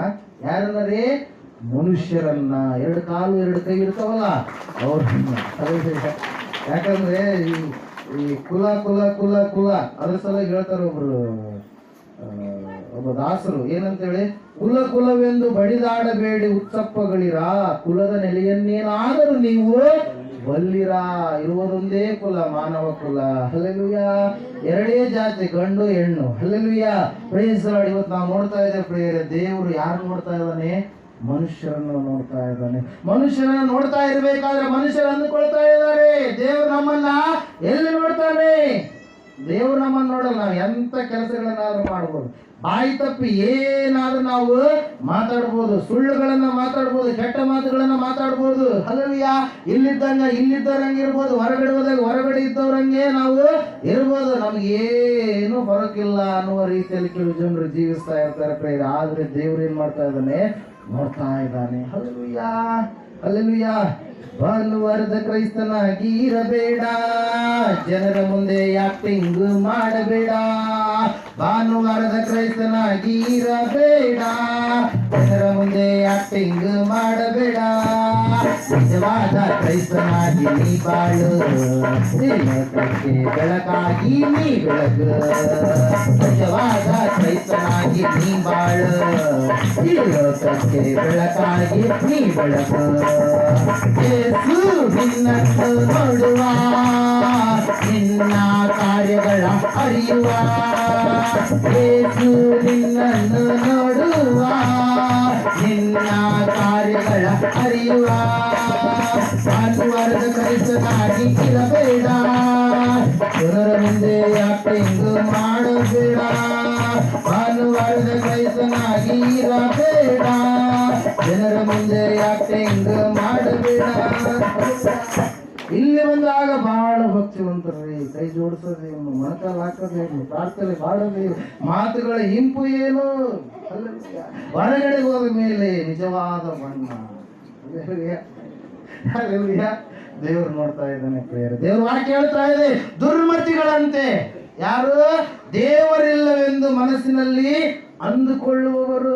ಹಲ್ಲೆಲೂಯಾ. ಅವ್ರು ಅಂದುಕೊಳ್ತಾರೆ, ನಮ್ದು ಏನು ಮಾಡು, ನಮ್ದು ಏನದು, ನಮ್ದು ದೊಡ್ಡದು, ನಮ್ದು ದೊಡ್ಡದು ದೊಡ್ಡದು ದೊಡ್ಡದು ಅಂತಾರೆ. ಹೋಗೋದು ಮಾತ್ರ ಅದೇ 6 ಅಡಿ 3 ಅಡಿಯಲ್ಲಿ, ಎಲುಬುಗಳು ಕೂಡ ಸಿಗಲ್ಲ ಆಮೇಲೆ. ಸತ್ಯ ಹೇಳ್ತಾ ಇದೆ, ಮನುಷ್ಯನು ಮಾಡುವಂತ ಎಲ್ಲ ಕೃತ್ಯಗಳಿಗೆ ದೇವರು ಲೆಕ್ಕವನ್ನ ಕೇಳ್ತಾನೆ. ಆತನು ನೋಡ್ತಾ ಇದ್ದಾನೆ, ನಿನ್ನ ಪ್ರತಿಯೊಂದು ಕಾರ್ಯಗಳನ್ನು ಆತನು ಗಮನಿಸ್ತಾ ಇದ್ದಾನೆ, ನಿನ್ನನ್ನು ನೋಡ್ತಾ ಇದ್ದಾನೆ. ಹಲ್ಲೆಲೂಯಾ. ಇಲ್ಲಿ ನಾವು ನೋಡ್ತಾ ಇದ್ದೇವೆ, ಅವರು ಕೆಟ್ಟು ಹೋದಂತವರಾಗಿದ್ದಾರೆ, ಅವರಲ್ಲಿ ಒಳ್ಳೆಯದನ್ನ ಮಾಡುವವರೇ ಇಲ್ಲ, ಪ್ರತಿ ಹೇಯವಾದಂತ ಕೃತ್ಯಗಳನ್ನ ಮಾಡ್ತಾ ಇದ್ದಾರೆ, ದೇವರಿಗೆ ವಿರೋಧವಾದಂತ ಕಾರ್ಯಗಳನ್ನೇ ಮಾಡುವಂತವರಾಗಿದ್ದಾರೆ, ದೇವರಿಗೆ ಭಯಪಡಲಾರದೆ ಮನುಷ್ಯರಿಗೆ ವ್ಯಕ್ತಿಗಳಿಗೆ ಭಯಪಟ್ಟು ಜೀವಿಸುವಂತವರಾಗಿದ್ದಾರೆ. ಪ್ರಿಯರೇ, ಹಲ್ಲೆಲೂಯಾ. ನಿನ್ನನ್ನು ಎದುರಿಸುವವನು ಒಬ್ಬ ಮನುಷ್ಯನಿದ್ರೆ ಅವನು ಕೂಡ ಇನ್ನೊಂದು ಸ್ವಲ್ಪ ದಿವಸಕ್ಕೆ ಅವನು ಏನಾಗ್ತಾನೆ, ಸತ್ತು ಸಮಾಧಿ ಬೂದಿಯಾಗಿ ಹೋಗ್ಬಿಡ್ತಾನೆ. ಹಲ್ಲೆಲೂಯಾ. ಆದರೆ ದೇವರ ಮುಂದೆ ನೀನು ನಿಂತ್ಕೊಳ್ಬೇಕು. ಪ್ರತಿಯೊಬ್ಬ ಮನುಷ್ಯನು ದೇವರ ಮುಂದೆ ನಿಲ್ಲಬೇಕು, ದೇವರ ಮುಂದೆ ಲೆಕ್ಕವನ್ನ ಒಪ್ಪಿಸಬೇಕು. ಇಲ್ಲರಿ ದೇವ್ರೆ, ನಾನು ಹೋಗಿದ್ದೆ ಮೃತ್ಯುಂಜಯ ಮಠಕ್ಕ, ಆದ್ರೂ ಸುಮ್ಮನೆ ವಾಕ್ಯ ಕೇಳಿದ್ರಿ, ಏನೋ ಒಳ್ಳೇದಾಗುತ್ತಂತ ಅಂದ್ರಿ, ನಮ್ ಕುಲ ಬೇಡ್ರಿ, ಅವ್ರು ಹಿಂಗಂತಾರ್ರಿ, ಅವ್ರು ಹಂಗಂತಾರ್ರಿ ಅಂತೇಳಿ ಅಲ್ಲಿ ಹೇಳಕ್ಕಿರಲ್ಲ. ಕೊರೋನಾ ವೈರಸ್ ಬಂದದ, ಈಗ ನೆನಪಿದೆನಾ? ಓದಿದಂತ ಮಕ್ಕಳು ನ್ಯೂಸ್ ನೋಡುವಂತವ್ರಿ, ಯಾರಿಗಾದ್ರೂ ಕೊರೋನಾ ವೈರಸ್ ಪಾಸಿಟಿವ್ ಇದ್ರೆ ಅವ್ರನ್ನ ತೆಗೆದುಕೊಂಡೋಗಿ ಎಲ್ಲಿ ಹಾಕ್ತಾರೆ? ಹಾಸ್ಪಿಟ್ಲಿಗೆ ಹಾಕ್ತಾರೆ. ಒಂದು ವೇಳೆ ಕೊರೋನಾ ನೆಗೆಟಿವ್ ಇದ್ರೆ ಅವ್ರನ್ನ ಮನೆಯಲ್ಲೇ ಬಿಡ್ತಾರೆ. ನಾಳೆ ದೇವದೂತರು ಬರ್ತಾರ, ಮಧ್ಯಾಕಾಶದಲ್ಲಿ ಯೇಸು ಸ್ವಾಮಿ ಬಂದಾಗ 4 ದಿಕ್ಕುಗಳಿಗೆ ದೇವರು ದೇವದೂತರುಗಳನ್ನ ಕಳಿಸ್ತಾನೆ. ಯಾರು ರಕ್ಷಣೆ ಮಾರ್ಗದಲ್ಲಿ ಇದ್ದಾರೋ ಅವರೆಲ್ಲರನ್ನ ದೇವದೂತರು ಏನ್ ಮಾಡ್ತಾರೆ? ಟೆಸ್ಟ್ ಮಾಡಿ ಮೇಲೆ ಕರ್ಕೊಂಡು ಹೋಗ್ತಾರೆ. ಹಂಗೆ ಕರ್ಕೊಂಡು ಹೋಗಲ್ಲ, ಏನ್ ಮಾಡ್ತಾರೆ? ಟೆಸ್ಟ್ ಮಾಡಿ, ಇವರು ರಕ್ಷಣೆ ಇದೆ, ಎಲ್ಲ ಕರೆಕ್ಟ್ ನಡ್ಕೊಂಡ್ರೆ, ಎಲ್ಲಿ ಯಾವ ವಿಷಯದಲ್ಲಿ ಇವರು ತಪ್ಪಿಲ್ಲ, ಕರೆಕ್ಟ್ ಇದಾರೆ ಅಂದವ್ರನ್ನ ಏನ್ ಮಾಡ್ತಾರೆ? ಮೇಲೆ ಕರ್ಕೊಂಡು ಹೋಗ್ತಾರೆ. ಇಲ್ಲರಿ ನಿಮ್ದು ಯಾವ ಜಾತಿ ರೀ? ಇಲ್ಲಿ ನಮ್ಮವರೆಲ್ಲ ಗಾಡಿ ಮೇಲೆ ಯಾರು ಹೋದ್ರು ಯಾರನ್ನ ಹಚ್ಚಿನ ನೀವು ಯಾವ ಮಂದಿರಿ ಅಂತ ಆ ಮಂದಿ ತಗೊಂಡು ಇವ್ರೇನು ಹಣಿಗೆ ಬಿಡ್ಕೊಂತಾರೆ. ಯಾವ ಜನರಿ ನೀವು? ಅದುರಿ ಇದುರಿ ಅವು ಯಾವ ಪರಲೋಕದಲ್ಲಿ ಲೆಕ್ಕಕ್ಕೆ ಬರುವುದಿಲ್ಲ. ಒಂದು ವೇಳೆ ಈ ಲೋಕದಲ್ಲಿ ನೀನು ಇರುವಾಗ ಯೇಸು ಕ್ರಿಸ್ತನ ರಕ್ತದಲ್ಲಿ ನೀನು ತೊಳೆಯಲ್ಪಟ್ಟ ಮಗಳು ಆದ್ರೆ ನಿನಗೆ ಪರಲೋಕ ಖಂಡಿತ ಇದೆ. ಹಲ್ಲೆಲೂಯಾ. ಒಂದು ವೇಳೆ ನೀನು ತೊಳೆಯಲ್ಪಡಲಾದ್ರೆ, ಈ ಲೋಕದ ವಿಷಯಗಳಲ್ಲಿ ನೀನು ಜೀವಿಸುವವನಾದ್ರೆ ನಿನಗೆ ಪರಲೋಕ ಇಲ್ಲ. ಯಾರು ಆತನ ಸನ್ನಿಧಾನವನ್ನು ಬಯಸ್ತಾರೋ ಅವರು ಬುದ್ಧಿವಂತರು ಅಂತ ಹೇಳ್ತಾ ಇದ್ದಾನೆ ದೇವರು, ಜ್ಞಾನಹೀನರಲ್ಲ. ಹಲ್ಲೆಲೂಯಾ. ಅದ್ರ ಸಲುವಾಗಿ ವಾಕ್ಯ ಹೇಳ್ತಾ ಇದೆ ಏನಂತ ಹೇಳಿ, ಜ್ಞಾನಕ್ಕೆ ಮೂಲ ಯಾವುದ್ರಿ? ಯೆಹೋವನಿಗೆ ಭಯಪಡುವಂಥದ್ದಂತೆ, ದೇವರಿಗೆ ಭಯಪಡುವಂಥದ್ದೇ ಜ್ಞಾನದ ಮೂಲವಾಗಿದೆ. ಸತ್ಯವೇದ ಹೇಳ್ತಾ ಇದೆ ಪ್ರಿಯರೇ, ಇವತ್ತು ನೀನು ಆತನ ಸನ್ನಿಧಾನವನ್ನು ಅಪೇಕ್ಷಿಸ್ತಾ ಇದ್ರೆ ಆತನು ನಿನ್ನನ್ನು ಏನ್ ಮಾಡ್ತಾ ಇದ್ದಾನೆ? ನೋಡ್ತಾ ಇದ್ದಾನೆ. ಯಾಕೆ ನೋಡ್ತಾ ಇದ್ದಾನೆ? ನಿನಗೆ ಆತನ ಅನೇಕ ಬಹುಮಾನಗಳನ್ನು ಇಟ್ಕೊಂಡಿದ್ದಾನೆ. ಅನೇಕ ಬಹುಮಾನ ಕಿರೀಟಗಳನ್ನು ನಿನಗೋಸ್ಕರವಾಗಿ ಇಟ್ಟಿದ್ದಾನೆ. ಹಲ್ಲೆಲೂಯಾ. ನಾವು ಮನೆ ಕಟ್ತಾ ಇದ್ದೀವಿ, ಇನ್ನೊಂದು 70-80 ವರ್ಷ ಕಟ್ಟಿದ ಮೇಲೆ ಅದು ಬಿದ್ದು ಹೋಗ್ಬಿಡುತ್ತೆ. ಇರುತ್ತದು ಇರುತ್ತ್ರಿ, ಹೋಗ್ಬಿಡುತ್ತೆ. ಹೇಳ್ತಾರೆ ಲೈಫ್ ಟೈಮ್ ಇಷ್ಟು ಇರುತ್ತೆ, ಈ ಸಿಮೆಂಟ್ ದೊಡ್ಡದು ಅದು ಇದು ಅಂತೇಳಿ, ಕಟ್ಟಿದ ಮೇಲೆ ಅದು ಹೋಗ್ಬಿಡುತ್ತೆ. ಮೊನ್ನೆ ದೊಡ್ಡದಾಗಿರೋ ಒಂದು ಆಲೋಚನೆ ಬಂತು ಪ್ರೇಯರ್. ನಮ್ಮ ತಾತ ಅವರು ಸ್ವಂತ ಮನೆಯಲ್ಲಿ ಇರಲಿಲ್ಲ ಅಂತೇಳಿ ನಾನು ನಿಲ್ಲಿಸ್ತಾ ಇದ್ದೇನೆ. ಈ ರೀತಿಯಾಗಿ ಮನೆ ಕಟ್ಟಿ ಅವ್ರು ಏನ್ ಮಾಡಲಿಲ್ಲ, ಇರಲಿಲ್ಲ. ಆಲೋಚನೆ ಬಂತು, ನಮ್ಮ ತಾತ ಹೋಗ್ಬಿಟ್ಟ, ಇನ್ನು ಸ್ವಲ್ಪ ದಿನಕ್ಕ ನಮ್ಮ ಅಪ್ಪವ್ರು ಹೋಗ್ತಾರೆ, ನಾನು ಕೂಡ ಹೋಗ್ತೀನಿ, ನಮ್ಮ ತಳಿ ಕೂಡ ಹೋಗುತ್ತೆ, ಲೋಕ ಹಂಗೆ ಮುಂದೆ ಹೋಗ್ತಾ ಇರುತ್ತೆ. ಆ ಮನೆಗಳು ಏನಾಗ್ತಾ ಇರ್ತವೆ, ಅವ್ರು ಕಟ್ಸ್ತಾ ಇರ್ತಾರೆ, ಮತ್ತೆ ಬಿಡ್ತಾ ಇರ್ತಾರೆ, ಮತ್ತೆ ಕಟ್ಸ್ತಾ ಇರ್ತಾರೆ, ಬಿಡ್ತಾ ಇರ್ತಾರೆ. ಆದರೆ ಸ್ವಾಮಿ ನಿನಗಾಗಿ ಒಂದು ಮನೆಯನ್ನು ಸಿದ್ಧ ಮಾಡ್ತಾ ಇದ್ದಾನೆ. ಆ ವಾಕ್ಯ ಹೇಳ್ತಾ ಇದೆ, ಅದು ಎಷ್ಟು ಬೆಳೆಸಲು ಕೂಡ ಬೀಳಲಾರದಂತ ಪಟ್ಟಣ ಅಂತೆ. ಸ್ಥಿರವಾಗಿರ್ತಕ್ಕಂಥ ಪಟ್ಟಣ. ಆ ಪರಲೋಕದಲ್ಲಿ ದೇವರು ನಿನಗಾಗಿ ಒಂದು ಮನೆಯನ್ನ ಸಿದ್ಧ ಮಾಡ್ತಾ ಇದ್ದಾನೆ. ಅದು ಬಹಳ ಮುಖ್ಯ. ಈ ಲೋಕದಾಗ ಮನೆಯನ್ನ ಕಟ್ಟು, ಅರಮನೆಗಳನ್ನ ಕಟ್ಟು, ಎಲ್ಲವೂ ಬಿಟ್ಟು ಹೋಗ್ತವೆ. ಆದ್ರೆ ದೇವರು ನಿನಗಾಗಿ ಸಿದ್ಧ ಮಾಡುವಂತ ಸ್ಥಳ, ಶಾಶ್ವತವಾಗಿರುವಂತ ಸ್ಥಳ. 14ನೇ ಯೋಹಾನ ಬರೆದ ಸುವಾರ್ತೆಯಲ್ಲಿ, ನಾನು ನಿಮ್ಮನ್ನು ಅನಾಥರನ್ನಾಗಿ ಬಿಟ್ಟು ಹೋಗುವುದಿಲ್ಲ, ಪುನಃ ನಿಮ್ಮ ಬಳಿಗೆ ಬರ್ತೇನೆ. ನನ್ನ ತಂದೆಯ ಮನೆಯಲ್ಲಿ ಬಹಳ ಬಿಡಾರಗಳು ಇದಾವೆ, ಆದ್ರೂ ಕೂಡ ನಾನು ನಿಮಗೋಸ್ಕರವಾಗಿ ಒಬ್ಬೊಬ್ಬರಿಗೆ ಒಂದೊಂದು ಮನೆಯನ್ನು ನಾನು ಕಟ್ತೀನಿ. Price the lord. ಒಂದ್ಸಾರಿ ಏನಾಗುತ್ತಂದ್ರೆ, ಒಬ್ಬ ಅಜ್ಜಿ, ಆಕೆ ಬಹಳ ಲೋಭಿ ಇರ್ತಾಳ್ರಿ. ಲೋಭಿ ಅಂದ್ರೇನು? ಬಹಳ ಇದ್ದವರು ದೇವರಿಗೆ ಕೊಡಲ್ಲ. ಅವರು ಹಂಗೆ ಗಳಿಸ್ತಾ ಇರ್ತಾರೆ, ಹಂಗೆ ರೋಗಗಳು ಹೆಚ್ಚಾಗ್ತಾ ಇರ್ತವೆ, ಹಂಗೆ ಹಾಸ್ಪಿಟ್ಲಿಗೆ ಇಡ್ತಾ ಇರ್ತಾರೆ. ಅಲ್ಲವ್ಯ ನೋಡ್ರಿ, ಅವ್ರಿಗೆ ಸಮಾಧಾನ ಇರಲ್ಲ, ಶಾಂತಿ ಇರಲ್ಲ. ಕೂಲಿ ದುಡಿಯುವಂತ ವ್ಯಕ್ತಿಗೆ ಇರುವಷ್ಟು ಸಮಾಧಾನ ಅರಮನೆ ಕಟ್ಟಿಕೊಂಡು ಇರ್ತಕ್ಕಂಥ ವ್ಯಕ್ತಿಗೆ ಇರೋದಿಲ್ಲ ರೀ. Praise Lord. ಯಾಕಂದ್ರೆ ತನಗೆ ಯಾವ ವಿಷಯದ ಕುರಿತಾಗಿ ಚಿಂತೆ ಇರೋದಿಲ್ಲ, ಭಯ ಇರೋದಿಲ್ಲ. ಆಯ್ತು, ಇವತ್ತು ನಾನು ದುಡದೆ, ನಾ ಇಷ್ಟು ಗಳಿಸಿಟ್ಕೊಂಡಿದ್ದೇನೆ, ಇಷ್ಟು ಉಳಿತಾಯ ಇದೆ ಅಂತೇಳಿ ಅದರಲ್ಲಿ ಇರ್ತಾನೆ. ಆತನಿಗೆ ಲೋಡ್ ಇರ್ತಾವಲ್ಲ, ಅದನ್ನ ಹೆಂಗ ಇದು ಮಾಡಬೇಕು, ಅದನ್ನ ಎಲ್ಲಿ ಹಾಕಬೇಕು, ಅದನ್ನ ಹೆಂಗೆ ಗಳಿಸ್ಬೇಕು, ಬರೀ ತಲೆಗೆ ಅದೇ ತುಂಬಿರುತ್ತೆ. ಗಳಿಸೋದು ಅಲ್ಲಯ್ಯ. ಆ ಗಳಿಸೋದು ಚಿಂತೆ ಹಚ್ಕೊಂಡು ಶುಗರು BP ಬರಲಾರ್ದು ಎಲ್ಲ ಬಂದು ಆ ರೊಕ್ಕನೂ ಉಳಿಯಲ್ಲ, ತಾನು ಉಳಿಯಲ್ಲ, ಎಲ್ಲ ಸರ್ವನಾಶ ಆಗಿ ಹೋಗ್ಬಿಡ್ತಾರೆ ಪ್ರಿಯರೇ. ಅಲ್ಲಯ್ಯ. ಒಬ್ಬ ಅಜ್ಜಿ ಇದ್ದು ಲೋಭಿ, ಬಹಳ ಲೋಭಿ. ಆಕೆ ದೇವರು ನಂಬಿದ್ಲು, ಮತ್ತೆ ರಕ್ಷಣೆಯನ್ನ ಹೊಂದಿದ್ಲು, ಆದ್ರೆ ಕಾಣಿಕೆ ಮಾತ್ರ ಜಾಸ್ತಿ ಆಗ್ತಿರ್ಲಿಲ್ಲ. ಅದೇ ಒಂದು ಅವರ ಊರಲ್ಲಿ ಬರುವಂತ ಒಬ್ಬ ತಾಯಿ ಸಣ್ಣಕ್ಕೆ ಆಕಿ ದೇವರಿಗೆ ಕಾಣಿಕೆಯನ್ನು ಹೆಚ್ಚಿನ ರೀತಿಯಲ್ಲಿ ಆಗ್ತಾ ಇದ್ಲು, ಮೆಚ್ಚುಗೆಯಾಗಿ ದೇವರಿಗೆ ಜೀವಿಸ್ತಾ ಇದ್ಲು ಪ್ರಿಯರೇ. ಒಂದ್ಸಾರಿ ಇಬ್ಬರು ಕೂಡ ಒಂದೇ ಸರಿ ಎತ್ತಲ್ಪಟ್ರು. ಅಂದ್ರೆ ಏನಾದ್ರು ನಿದ್ರೆಗೆ ಜಾರಿದ್ರು. ಸತ್ತೋದ್ರು ಅನ್ಬಾರ್ದು, ನಾವೇನನ್ಬೇಕು, ನಿದ್ರೆಗೆ ಜಾರಿದ್ರು. ಯಾಕಂದ್ರೆ ಪುನಃ ಎದ್ದೇಳ್ತೀವಿ ನಾವು. ಹಲ್ಲೆಲೂಯಾ. ಯೇಸುವಿನ ಬರುವಿಕೆಯಲ್ಲಿ ಪರದೇಶಿಯ ಮೂಲಕವಾಗಿ. ಹಲ್ಲೆಲೂಯಾ. ನಿದ್ರೆಗೆ ಜಾರಿದ್ರು. ಅಲ್ಲಿ ಕರ್ಕೊಂಡೋದ್ರು ದೇವದೂತರು. ಕರ್ಕೊಂಡೋದ್ಮೇಲೆ ಅಲ್ಲಿ ಮನೆಗಳನ್ನು ತೋರಿಸ್ತಾ ಇದಾರಂತ. ಹಲ್ಲೆಲೂಯಾ. ಮನೆಗಳನ್ನು ತೋರಿಸ್ತಾ ಇದ್ದಾರೆ. ಇದ್ಯಾರ ಮನೆ ದೇವದೂತ ಒಬ್ಬೊಬ್ಬರು ಒಂದೊಂದು ಮನೆ ಎಕ್ಸ್ಪ್ಲೇನ್ ಮಾಡ್ತಾ ಇದ್ದಾನೆ. ಎಕ್ಸ್ಪ್ಲೇನ್ ಮಾಡ್ತಾ ಇರ್ಬೇಕಾದ್ರೆ ಈಕೆ ಮನೆ ಹತ್ರ ಬಂದ್ರು. ಬಂದ ಮೇಲೆ ಈಕೆ ಚಿಕ್ಕದಾಗಿರ್ತಕ್ಕಂಥ ಮನೆ ಇರ್ತಾನೆ. ಎಷ್ಟು ಭೂಲೋಕದಾಗ ದೊಡ್ಡದ ಅರಮನೆ, ಅಲ್ಲ ಪರಲೋಕದಾಗ ಚಿಕ್ಕದಾದ ಮನೆ ಇತ್ತಂತ. ಅವಾಗ ಕೇಳಿದ್ಲಂತ, ನಾನು ಇದಕ್ಕಿಂತ ಮುಂಚಿತವಾಗಿ ತೋರಿಸಿದ್ರಲ್ಲ ಆಕೆ ನಮ್ಮ ಮನೆಯಲ್ಲಿ ಕೆಲಸ ಮಾಡುವಂತ ಕೆಲಸದಾಕಿ. ಆಕೆಗೆ ನೋಡಿದ್ರಪ್ಪ ದೊಡ್ಡದಾಗಿರ್ತಕ್ಕಂಥ ಅರಮನೆ ಉಪಾಧಿಯಲ್ಲಿ ಮನೆ ಕೊಟ್ಟಿರಿ, ಯಾಕೆ ನನಗೆ ನೋಡಿದ್ರಪ್ಪ ಬಹಳ ಚಿಕ್ಕದು ಕೊಟ್ಟಿರಿ ನೀವು ಅಂತ ಹೇಳಿದಾಗ, ಆಕೆ ದೇವರಿಗಾಗಿ ದುಡಿದಿದ್ದಾಳೆ, ದೇವರಿಗಾಗಿ ಕೊಟ್ಟಿದ್ದಾಳೆ, ದೇವರಿಗೋಸ್ಕರವಾಗಿ ಜೀವಿಸಿದ್ದಾಳೆ, ಆಕೆ ರಕ್ಷಣೆಯನ್ನು ಕೂಡ ಹೊಂದಿದ್ದಾಳೆ. ಅದಕ್ಕೋಸ್ಕರವಾಗಿ ಎಷ್ಟು ಹಾಕಿದ್ದಾಳೋ ಆಕೆಗೆ ಫಲ ಅಷ್ಟು ಅಲ್ಲಿ ಪರಲೋಕದಲ್ಲಿ ಕೂಡಿಸಲಿಡಲ್ಪಟ್ಟು ಆಕೆಗೆ ಕಟ್ಟಲಾಗಿದೆ ಎಂಬುದಾಗಿ ವಾಕ್ಯ ಹೇಳ್ತಾ ಇದೆ. ಏನಂತೇಳಿ, ಮನುಷ್ಯರಲ್ಲಿ ತನ್ನ ಸಾನ್ನಿಧ್ಯವನ್ನು ಅಪೇಕ್ಷಿಸುವ ಬುದ್ಧಿವಂತರು ಇದ್ದಾರೆ. ಹಲ್ಲೆಲೂಯಾ. ಈ ಲೋಕದ್ದೇನು ನೋಡ್ಬೇಡ್ರಿ, ಎಲ್ಲ ಅಳಿದು ಹೋಗುತ್ತೆ. ದೇವರ ಆಯುಧಗಳಿದಾವೆ. ಎಂತ ಆಯುಧಗಳು? ಅಣುಬಾಂಬ್ಗಳಲ್ಲ, ಪಿಸ್ತೂಲ್ಗಳಲ್ಲ, ಕಟ್ಟೆ ಕರಾಟ ಏನಂತೀವಲ್ಲ, ಖಡ್ಗಗಳಲ್ಲ. ದೇವರ ಆಯುಧ ಯಾವ್ದ್ರಿ? ಮಳೆ. ದೇವರ ಆಯುಧ ಯಾವ್ದ್ರಿ? ಸಿಡಿಲುಗಳು. ದೇವರ ಆಯುಧ ಯಾವ್ದ್ರಿ? ಸುನಾಮಿ, ಬರಗಾಲ. ನಿನ್ ಕೈಗದವು ದೇವರ ಆಯುಧಗಳು. ಆತನ ಹಾಕಿದ್ರೆ ಎಲ್ಲ ಸರ್ವನಾಶ ಆಗುತ್ತೆ ಒಂದೇ ಸರಿ. ಈ ಭೂಮಿನೂ ನಾವು ಜೀವಿಸುವಂತ ಈ ಭೂಮಿ ಏನಾಗುತ್ತಂತೆ? ಅಳಿದು ಹೋಗುತ್ತೆ. ನೋಡುವಂತ ಆಕಾಶ ಅಳಿದು ಹೋಗುತ್ತೆ. ಹೊಸದಾದಂತ ಭೂಮಿ ಆಕಾಶವನ್ನು ದೇವರು ಯಾರಿಗಾಗಿ ಇಟ್ಟಿದ್ದಾನೆ?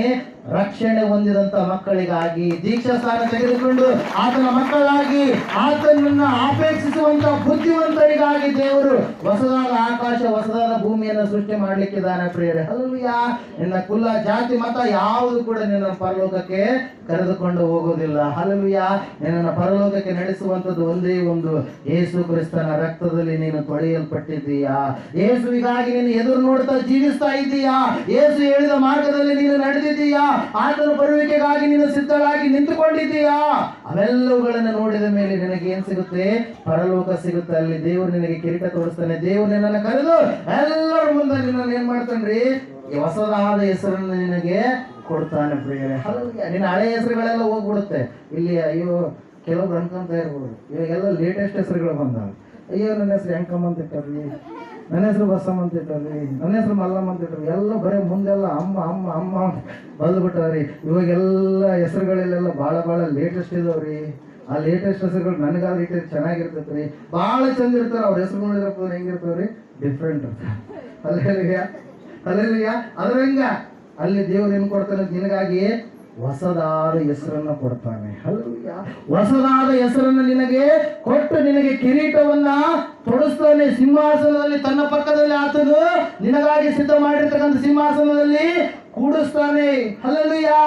ಆ ಭಾಗ್ಯ ಬಹಳ ಮುಖ್ಯವಾಗಿರುವಂಥದ್ದು. ಈ ಲೋಕದಲ್ಲಿ ನೀನು ಎಷ್ಟು ತಿಂದು ಕುಡಿದು ಏನು ಮಾಡಿದ್ರು ಕೂಡ ಇಲ್ಲಿಂದ ಕಟ್ಟಿಕೊಂಡು ಹೋಗಿರುವಂಥದ್ದೇನು ಇಲ್ಲ. ಇಲ್ಲಿಂದ ನೀನು ಒಂದೇ ಒಂದು ಅಳಿದು ಹೋಗಲಾರದ ಆಸ್ತಿಯನ್ನು ತೆಗೆದುಕೊಂಡು ಹೋಗ್ತೀಯಾ. ಅದು ಯಾರಾಗಿದ್ದಾರೆ?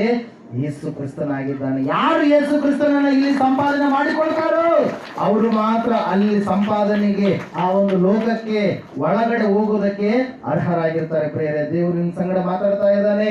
ಇವತ್ತು ನೀನು ಒಂದು ವೇಳೆ ಅಲಕ್ಷ್ಯಕ್ಕೆ ಒಳಗಾಗಿದ್ದಾರೆ, ನಿನ್ನನ್ನು ದೇವರು ಏನ್ ಮಾಡ್ತಾ ಇದ್ದಾನೆ? ನೋಡ್ತಾ ಇದ್ದಾನೆ. ಒಂದು ವೇಳೆ ನೀನು ಅಲಕ್ಷ್ಯಕ್ಕೆ ನಿನ್ನ ಸಮಾಜದ ಮಧ್ಯದಲ್ಲಿ ಕುಟುಂಬದ ಮಧ್ಯದಲ್ಲಿ ಇದ್ರೆ ದೇವರು ನಿನ್ನನ್ನು ನೋಡುವಂಥದ್ದು ಮಾತ್ರವಲ್ಲ, ನಿನಗೆ ಬಿಡುಗಡೆಯನ್ನು ಕೂಡ ಆತನು ಅನುಗ್ರಹ ಮಾಡ್ತಾನೆ ಪ್ರೇರೆ. ಹಲ್ಲೆಲೂಯಾ. ಕಾಣಿಕೆ ಹಾಕಿದಂತ ಮಕ್ಕಳನ್ನ ದೇವರು ಏನ್ ಮಾಡಿದ ನೋಡಿದ ಪ್ರೇರಿ. ಈ ಸಮಯದಲ್ಲಿ ನಾವೆಲ್ಲರೂ ನಿಂತುಕೊಳ್ಳೋಣ. ದೇವ್ರ ವಾಕ್ಯ ಹೇಳ್ತಾ ಇದೆ, ದೇವರು ಲೆಕ್ಕ ಕೇಳುವುದಕ್ಕಾಗಿ ಪುನಃ ಈ ಲೋಕಕ್ಕೆ ಬರ್ತಾ ಇದ್ದಾನೆ. ಇಬ್ರಿಯದವರಿಗೆ ಬರೆದ ಪತ್ರಿಕೆ 4:13 ನಾವು ಓದಿಕೊಳ್ಳೋಣ. ಈ ಸಮಯದಲ್ಲಿ ಎಲ್ಲರೂ ನಿಂತುಕೊಳ್ಳೋಣ. ಇಬ್ರಿಯ 4:13 ಎಲ್ಲರೂ ನಿಂತುಕೊಳ್ಳೋಣ. ನಾವು ಯಾವ ಆತನಿಗೆ ಲೆಕ್ಕ ಒಪ್ಪಿಸಬೇಕಾಗಿದೆಯೋ ಆತನ ದೃಷ್ಟಿಗೆ ಸಮಸ್ತವು ಮುಚ್ಚು ಮರೆ ಇಲ್ಲದ್ದಾಗಿಯೂ ಬಯಲಾದದ್ದಾಗಿಯೂ ಅದೇ ಆತನ ಸನ್ನಿಧಿಯಲ್ಲಿ ಅಗೋಚರವಾಗಿರುವ ಸೃಷ್ಟಿಯು ಒಂದು ಇಲ್ಲ. ಹಲ್ಲೆಲೂಯಾ. ದೇವರಿಗೆ ಲೆಕ್ಕ ಒಪ್ಪಿಸಬೇಕಾಗಿದೆ ಪ್ರಿಯರೇ. ನೀವಿವತ್ತು ಯಾವ ರೀತಿಯಾಗಿದ್ದೀಯಾ? ದೇವರ ವಾಕ್ಯ ಹೇಳ್ತಾ ಇದೆ, ದೇವರ ಮನೆಯಲ್ಲಿಯೇ ನ್ಯಾಯ ತೀರ್ಪು ಎನ್ನುವಂಥದ್ದು ಪ್ರಾರಂಭವಾಯಿತಲ್ಲ. ದೇವರು ಈಗ ನ್ಯಾಯಾಧಿಪತಿಯಾಗಿ ಆತನು ಬಾಗಿಲಲ್ಲಿ ನಿಂತುಕೊಂಡಿದ್ದಾನೆ. ನಿನ್ನನ್ನು ನೋಡ್ತಾ ಇದ್ದಾನೆ, ಗಮನಿಸ್ತಾ ಇದ್ದಾನೆ. ನಿನ್ನ ಜೀವಿತ ಯಾವ ರೀತಿಯಾಗಿದೆ? ನಿನ್ನ ರಕ್ಷಣೆಯನ್ನು ಹೊಂದಿದೆಯಾ? ದೇವರ ಮಗಳು ನೀನು ಆಗಿದ್ದೀಯಾ? ಈ ಸಮಯದಲ್ಲಿ ದೇವರು ನಿನ್ನನ್ನು ನೋಡ್ತಾ ಇದ್ದಾನೆ. ಕಣ್ಣುಮುಚ್ಚಿ ಪ್ರಾರ್ಥನೆ ಮಾಡಿ. ಎಲ್ಲರೂ ಕಣ್ಣುಮುಚ್ಚಿ ಪ್ರಾರ್ಥನೆ ಮಾಡ್ರಿ. ದೇವರಿಗೆ ಸಮರ್ಪಣೆ ಮಾಡ್ರಿ. ಇಷ್ಟೊಂದು ವಾಕ್ಯವನ್ನ ಕೇಳಿದಿರಿ. ನೀವು ಯಾವ ಪ್ರಕಾರವಾಗಿ ದೇವರಿಗೆ ಅರ್ಪಣೆ ಮಾಡಿದಿರಿ? ನಿಮ್ಮನ್ನು ಸಜೀವ ಯಜ್ಞವಾಗಿ ಅರ್ಪಿಸಿದ್ದೀರಾ? ವಸ್ತುಗಳಿಗೆ, ಮತಭೇದಗಳಿಗೆ, ವಿಗ್ರಹಗಳಿಗೆ ಅರ್ಪಣೆ ಮಾಡಿದ್ದೀರಾ? ನಿಮ್ಮ ಮನುಷ್ಯನೊಳಗೆ ದೇವರಿಗೆ ಸ್ಥಾನವನ್ನು ಕೊಟ್ಟಿದ್ದೀರಾ? ಮೊದಲನೇ ಯಜ್ಞ ನೀವಾಗಿದ್ದೀರಾ? ಎಷ್ಟು ದಿನ ಆಯ್ತು ದೇವರಿಂದ ದೇವರು ಕೊಟ್ಟಿರ್ತಕ್ಕಂಥ ಹಣವನ್ನು ನೀವು ಕಳ್ಳತನ ಮಾಡ್ತಾ ಇದ್ದೀರಿ, ಬೆಳೆಯನ್ನು ಕಳ್ಳತನ ಮಾಡ್ತಾ ಇದ್ದೀರಿ. ದೇವರ ಸ್ವತ್ತನ್ನು ದೇವರ ಸನ್ನಿಧಿ ಯಾಕೆ ಮುಟ್ಟಿಸ್ತಾ ಇಲ್ಲ? ಇವತ್ತು ದೇವರು ನಿಮಗೆ ಬಿಡುಗಡೆ ಕೊಡುವುದಕ್ಕಾಗಿ ಮಾತಾಡಿದ್ದಾರೆ. ಪ್ರಾರ್ಥನೆ ಮಾಡ್ರಿ, ಪ್ರಾರ್ಥನೆ ಮಾಡಿ. ಯಾರು ಕಡೆ ತೆಗೆದು ನೋಡ, ಪ್ರಾರ್ಥನೆ ಮಾಡಿ. ಮಂದಿರದಲ್ಲಿ ಬಂದು ಕೂಡ ಕೆಲವರು ಮಾತಾಡ್ತಾ ಇದ್ದಾರೆ. ಅವ್ರು ಯಾಕೆ ಬರ್ತಾರೆ ಅವರಿಗೆ ಗೊತ್ತಿಲ್ಲ. ಮಾತಾಡುವುದು ಮನೆಯಲ್ಲಿಲ್ವಾ? ಮಂದಿರದಲ್ಲೇ ಮಾತಾಡಬೇಕಾ? ಯೇಸು ಬರುತ್ತಾನೆ, ಬೇಗನೆ ಬರುತ್ತಾನೆ. ಯೇಸು ಬರುತ್ತಾನೆ, ಬಂದೇ ಬರುತ್ತಾನೆ. ನೀನು ಮಾಡಿದ ಪ್ರತಿ ಪಾಪಕ್ಕೂ ಲೆಕ್ಕ ಕೇಳ್ತಾನೆ. ನೀನು ಮಾಡಿದ ಪ್ರತಿ ಪಾಪಕ್ಕೂ ಲೆಕ್ಕ ಕೇಳ್ತಾನೆ. ಯೇಸು ಬರುತ್ತಾನೆ, ಬೇಗನೆ ಬರುತ್ತಾನೆ. ಯೇಸು ಬರುತ್ತಾನೆ, ಬಂದೇ ಬರುತ್ತಾನೆ. ನೀನು ಮಾಡಿದ ಪ್ರತಿ ಪಾಪಕ್ಕೂ ಲೆಕ್ಕ ಕೇಳ್ತಾನೆ. ನೀನು ಮಾಡಿದ ಪ್ರತಿ ಪಾಪಕ್ಕೂ ಲೆಕ್ಕ ಕೇಳ್ತಾನೆ.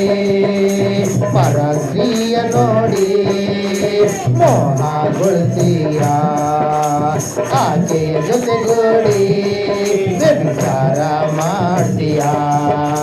ಪರಸ್ತ್ರೀಯ ನೋಡಿ ಮೋಹಗೊಳ್ತೀರಾ? ಆಕೆಯ ಜೊತೆಗೂಡಿ ವ್ಯಭಿಚಾರ ಮಾಡ್ತೀಯಾ? ಕರ್ತನು ಲೆಕ್ಕ ಕೇಳುವನು, ಆತನೇ ತೀರ್ಪು ನೀಡುವನು. ಕರ್ತನು ಲೆಕ್ಕ ಕೇಳುವನು, ಆತನೇ ತೀರ್ಪು ನೀಡುವನು. ಯೇಸು ಬರುತ್ತಾನೆ, ಬೇಗನೆ ಬರುತ್ತಾನೆ. ಯೇಸು ಬರುತ್ತಾನೆ, ಬಂದೇ ಬರುತ್ತಾನೆ. ನೀನು ಮಾಡಿದ ಪ್ರತಿ ಪಾಪಕ್ಕೂ ಲೆಕ್ಕ ಕೇಳ್ತಾನೆ. ನೀನು ಮಾಡಿದ ಪ್ರತಿ ಪಾಪಕ್ಕೂ ಲೆಕ್ಕ ಕೇಳ್ತಾನೆ. ಎಂಡ ಸರಾಯಿಯ ಸಹವಾಸ ಮಾಡ್ತೀಯ? ಹೆಂಡತಿ ಮಕ್ಕಳ ಉಪವಾಸ ಕೊಲ್ದೀಯ? ಎಂಡ ಸರಾಯಿಯ ಸಹವಾಸ ಮಾಡ್ತೀಯ? ಹೆಂಡತಿ ಮಕ್ಕಳ ಉಪವಾಸ ಉಪವಾಸ ಕೊಂದಿಯ ಕರ್ತನು ಲೆಕ್ಕ ಕೇಳುವನು ಆತನು ತೀರ್ಪು ನೀಡುವನು ಕರ್ತನು ಲೆಕ್ಕ ಕೇಳುವನು ಆತನು ತೀರ್ಪು ನೀಡುವನು ಯೇಸು ಬರುತ್ತಾನೆ ಬೇಗನೆ ಬರುತ್ತಾನೆ ಯೇಸು ಬರುತ್ತಾನೆ ನೀನು ಮಾಡಿದ ಪ್ರತಿ ಪಾಪಕ್ಕೂ ಲೆಕ್ಕ ಕೇಳ್ತಾನೆ ನೀನು ಮಾಡಿದ ಪ್ರತಿ ಪಾಪಕ್ಕೂ ಲೆಕ್ಕ ಕೇಳ್ತಾನೆ ಹಣ ಅಂತ ಬಾಯ್ ಬಿಡುತ್ತೀಯ ಹಣವನ್ನು ಹಿಂಬಾಲಿಸಿ ದೇವರಿಂದ ದೂರಾದೆಯ ಹಣ ಅಂತ ಬಾಯ್ ಬಿಡುತ್ತೀಯ ಹಣವನ್ನು ಹಿಂಬಾಲಿಸಿ ದೇವರಿಂದ ದೂರಾದೆಯ ಕರ್ತನು ಲೆಕ್ಕ ಕೇಳುವನು ಆತನು ತೀರ್ಪು ನೀಡುವನು ಕರ್ತನು ಲೆಕ್ಕ ಕೇಳುವನು ಆತನು ಯೇಸು ಬರುತ್ತಾನೆ ಬಂದೇ ಬರುತ್ತಾನೆ ಯೇಸು ಬರುತ್ತಾನೆ ಬೇಗನೆ ಬರುತ್ತಾನೆ ನೀನು ಮಾಡಿದ ಪ್ರತಿ ಪಾಪಕ್ಕೂ ಲೆಕ್ಕ ಕೇಳ್ತಾನೆ ನೀನು ಮಾಡಿದ ಪ್ರತಿ ಪಾಪಕ್ಕೂ ಲೆಕ್ಕ ಕೇಳ್ತಾನೆ ನಾನು ಅಂತ ಬಾಳ ಮೆರಿತೀಯ ಬಾಯಿಗೆ ಬಂದಂತೆ ಮಾತನಾಡುತ್ತೀಯ ನಾನು ಅಂತ ಬಾಳ ಮೆರೀತೀಯ ಬಾಯಿಗೆ ಬಂದಂತೆ ಮಾತನಾಡುತ್ತೀಯ ಕರ್ತನು ಲೆಕ್ಕ ಕೇಳುವನು ಆತನು ತೀರ್ಪು ನೀಡುವನು ಕರ್ತನು ಲೆಕ್ಕ ಕೇಳುವನು ಆತನು ತೀರ್ಪು ನೀಡುವನು ಯೇಸು ಬರುತ್ತಾನೆ ಬೇಗನೆ ಬರುತ್ತಾನೆ ಯೇಸು ಬರುತ್ತಾನೆ ಬಂದೇ ಬರುತ್ತಾನೆ ನೀನು ಮಾಡಿದ ಪ್ರತಿ ಪಾಪಕ್ಕೂ ಲೆಕ್ಕ ಕೇಳ್ತಾನೆ ನೀನು ಮಾಡಿದ ಪ್ರತಿ ಪಾಪಕ್ಕೂ ಲೆಕ್ಕ ಕೇಳ್ತಾನೆ ಯೇಸು ಬರುತ್ತಾನೆ ಬೇಗನೆ ಬರುತ್ತಾನೆ ಯೇಸು ಬರುತ್ತಾನೆ ತಪ್ಪದೆ ಬರುತ್ತಾನೆ ನೀನು ಮಾಡಿದ ಪ್ರತಿ ಪಾಪಕ್ಕೂ ಲೆಕ್ಕ ಕೇಳ್ತಾನೆ ನೀನು ಮಾಡಿದ ಪ್ರತಿ ಪಾಪಕ್ಕೂ ಲೆಕ್ಕ ಕೇಳ್ತಾನೆ ನೀನು ಮಾಡಿದ ಪ್ರತಿ ಪಾಪಕ್ಕೂ ನೀನು ಮಾಡಿದ ಪ್ರತಿ ಪಾಪಕ್ಕೂ ಲೆಕ್ಕ ಕೇಳ್ತಾನೆ. ಒಂದು ವೇಳೆ ಯೇಸು ಕ್ರಿಸ್ತನ ಮನೆಯಲ್ಲಿ ನೀನು ಇನ್ನೂ ಕೂಡ ಇಲ್ಲದೆ ಹೋಗಿದ್ರೆ ಇವತ್ತೇ ಒಳ್ಳೆಯ ದಿನ, ಇವತ್ತೇ ಸುದಿನ. ನೀನು ರಕ್ಷಣೆಯ ಮಾರ್ಗದಲ್ಲಿ ಬಂದರೆ ನೀನು ಆತನ ಮಗಳು, ಆತ್ಮೀಯ ಪ್ರಿಯನೇ ಪ್ರಿಯಳೆ. ಆ ಸಮಯದಲ್ಲಿ ನಿನ್ನ ಮನೆಯಲ್ಲಿ ನಿನ್ನ ಕುಟುಂಬದಲ್ಲಿ ನೀನು ತಪ್ಪು ಮಾಡಿದಾಗ ನಿನ್ನ ತಂದೆ ತಾಯಿಯೇ ನಿನ್ನನ್ನು ಕ್ಷಮಿಸುವಾಗ, ಪುನಃ ಅಕ್ಕರೆಯಿಂದ ನಿನ್ನನ್ನು ಕರೆದುಕೊಳ್ಳುವಾಗ, ಮನುಷ್ಯರೇ ಆ ರೀತಿಯ ಕರುಣೆಯುಳ್ಳವರಾಗಿರುವಾಗ ದೇವರು ಕೂಡ ನಿನ್ನ ಪಾಪಗಳನ್ನೆಲ್ಲ ತನ್ನ ಮೇಲೆ ಹೊತ್ತುಕೊಂಡು ನಿನ್ನ ದ್ರೋಹಗಳನ್ನೆಲ್ಲ ಅಳಿಸಿ ಹೊಸ ಮನುಷ್ಯನನ್ನಾಗಿ ನಿನ್ನನ್ನು ರೂಪಿಸಿ ಆತನು ತನ್ನ ಮನೆಯಲ್ಲಿ ನಿನ್ನನ್ನು ತನ್ನ ಮಗನನ್ನಾಗಿ ಮಗಳನ್ನಾಗಿ ಸ್ವೀಕಾರ ಮಾಡಿ ನಿನಗೆ ಯಾವ ಲೆಕ್ಕವನ್ನು ಕೇಳದೆ ನಿನ್ನನ್ನು ಪರಲೋಕಕ್ಕೆ ಕರೆದುಕೊಂಡು ಹೋಗ್ತಾನೆ. ಹಲ್ಲೆಲೂಯಾ. ದೇವರ ವಾಕ್ಯ ಹೇಳ್ತಾ ಇದೆ, ನಾವು ಬಹುಮಾನ ಹೊಂದುವುದಕ್ಕಾಗಿ ತೀರ್ಪಿಗೆ ಗುರಿಯಾಗುವಂಥವರಾಗಿದ್ದೀವಿ. ಆದರೆ ಲೋಕಸ್ಥರಾದರೂ ಅವರು ಪಾತಾಳದಕ್ಕೆ ಹೋಗುವುದಕ್ಕಾಗಿ ಅವರು ತೀರ್ಪನ್ನು ಹೊಂದುವಂಥವರಾಗಿದ್ದಾರೆ. ಎರಡು ಮಾರ್ಗಗಳು ನಿನ್ನಲ್ಲಿ ಇದ್ದಾವೆ. ಯೇಸು ಬೇಕಾ, ಈ ಲೋಕ ಬೇಕಾ? ಈ ಲೋಕ ಬೇಕಂದ್ರೆ ಪಾತಾಳ ಯಾವಾಗಲೂ ನಿನ್ನನ್ನು ಕರಿತಾ ಇರುತ್ತೆ. ಆಸೆಗೆ ಆಮಿಷಕ್ಕೆ ನಿನ್ನನ್ನು ಒಳಪಡಿಸಿ ಲೋಕದಲ್ಲಿ ಇದ್ರೆ ನಾವು ಸುಖವಾಗಿ ಇರ್ಬೋದು, ಎಲ್ಲ ಅದ್ದು ಇದ್ದು ಅಂತೇಳಿ ನಿನ್ನನ್ನು ಆಸೆ ತೋರಿಸಿ ಸೈತಾನನು ಪಾತಾಳದ ಕಡೆಗೆ ನಿನ್ನನ್ನು ಎಳೆದುಕೊಂಡು ಹೋಗ್ತಾನೆ. ಏಸು ಬೇಕಾದರೆ ನಿನಗೆ ಯಾವ ತೀರ್ಪು ಇಲ್ಲ. ನೀನು ಪರಲೋಕದಲ್ಲಿ ಆತನ ಮಗಳಾಗಿ ಬಹುಮಾನಕ್ಕಾಗಿ ನೀನು ತೀರ್ಪನ್ನು ಹೊಂದಿದವಳಾಗಿರ್ತೀಯ. ಅದಕ್ಕಾಗಿ ದೇವರು ಹೇಳ್ತಾ ಇದ್ದಾನೆ, ನೀನು ಆತನ ಸನ್ನಿಧಾನವನ್ನು ಬಯಸಿ ಬರುವುದೇ ಆದರೆ ನೀನು ಆತನ ಮಗಳಾಗಿ ಆತನಲ್ಲಿ ಇದ್ದುಕೊಂಡು ಈ ಲೋಕದ ಎಲ್ಲ ಕಾರ್ಯಗಳನ್ನು ಜಯಿಸುವಂಥ ಶಕ್ತಿಯನ್ನು, ಎಲ್ಲ ಜಯದ ಜೀವಿತವನ್ನು ದೇವರು ನಿನಗೆ ಅನುಗ್ರಹ ಮಾಡಲಿಕ್ಕಿದ್ದಾನೆ. ಅದಕ್ಕಾಗಿ ಈ ಸಮಯದಲ್ಲಿ ಒಂದು ತೀರ್ಮಾನವನ್ನು ತೆಗೆದುಕೋ. ದೇವರು ನಿನಗೆ ಪ್ರೇರೇಪಣೆ ಮಾಡ್ತಾ ಇದ್ದಾನೆ. ಎಷ್ಟೋ ದಿನಗಳಿಂದ ನೀನು ಅಂದುಕೊಳ್ತಾ ಇದೆಯಾ ದೇವರು ಮಗಳಾಗಬೇಕು ಅಂತೇಳಿ. ಆದರೆ ನಿನ್ನನ್ನು ನೀನು ಇನ್ನೂ ಕೂಡ ಕಠಿಣವಾದ ಹೃದಯದ ಕಡೆಗೆ ನಿನ್ನನ್ನು ಸೈತಾನ ಒಯ್ತಾ ಇದ್ದಾನೆ. ಒಂದು ವೇಳೆ ನೀನೇ ಅದು ಇದು ಅಂತೇಳಿ ಕಾರಣಗಳನ್ನು ಹೇಳ್ತಾ ಇದೆಯೇನೋ, ರೀಸನ್ಸ್ಗಳನ್ನು ಹೇಳ್ತಾ ಇದೆಯೇನೋ, ಅವೆಲ್ಲವುಗಳನ್ನು ಬದಿಗೊತ್ತು ಯೇಸುವಿಗಾಗಿ ನೀನಿದ್ರೆ ಆತ ನಿನಗಾಗಿ ಮಹತ್ ಕಾರ್ಯಗಳನ್ನು, ಅದ್ಭುತ ಆಶ್ಚರ್ಯ ಕಾರ್ಯಗಳನ್ನು ಜರುಗಿಸಿ ನಿನ್ನನ್ನು ಈ ಲೋಕದಲ್ಲಿ ಇರುವಂಥ ಜನರು ಒಳ್ಳೆಯ ಸಾಕ್ಷಿಯನ್ನು ಹೊಂದಿದ ಮಗ ಎನ್ನುವ ರೀತಿಯಲ್ಲಿ ಹಾಡಿ ಹೊಗಳುವ ಹಾಗೆ ಆತನು ಮಾಡಲಿಕ್ಕಿದ್ದಾನೆ. ಅಂತ ಸಾಕ್ಷಿಯ ಜೀವಿತ ಬೇಕಾ? ಯೇಸುವಿನ ಮಗಳಾಗಿ ನೀನು ಈ ಲೋಕದಲ್ಲಿ ಜೀವಿಸು. ಆತನು ಎಲ್ಲದರ ಮೇಲೆ ನಿನಗೆ ಅಧಿಕಾರ ಕೊಡಲಿಕ್ಕಿದ್ದಾನೆ. ಹಲ್ಲೆಲೂಯಾ. ಪ್ರಾರ್ಥನೆ. ಸರ್ವಶಕ್ತಿಯುಳ್ಳ ದೇವರೇ, ಕರುಣಾನಿಧಿಯ ತಂದೆಯನ್ನು ಸ್ತೋತ್ರ. ಕರ್ತನೆ, ಕೇಳಿದ ವಾಕ್ಯವು ಈ ಹೃದಯದಲ್ಲಿ ಭದ್ರಪಡಿಸು, ಬದಲಾಯಿಸು. ಕರ್ತನೆ, ನಿನ್ನ ಕಡೆ ದೃಷ್ಟಿ ಇಡು, ನೋಡುವಂತೆ ಮಾಡು.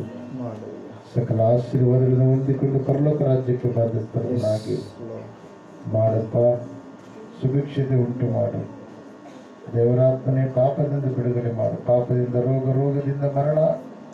ಹೌದು ಕರ್ತನೆ, ಬಿಡುಗಡೆ ಮಾಡಯ್ಯ, ಸುಭಿಕ್ಷತೆ ಕೊಡಯ್ಯ.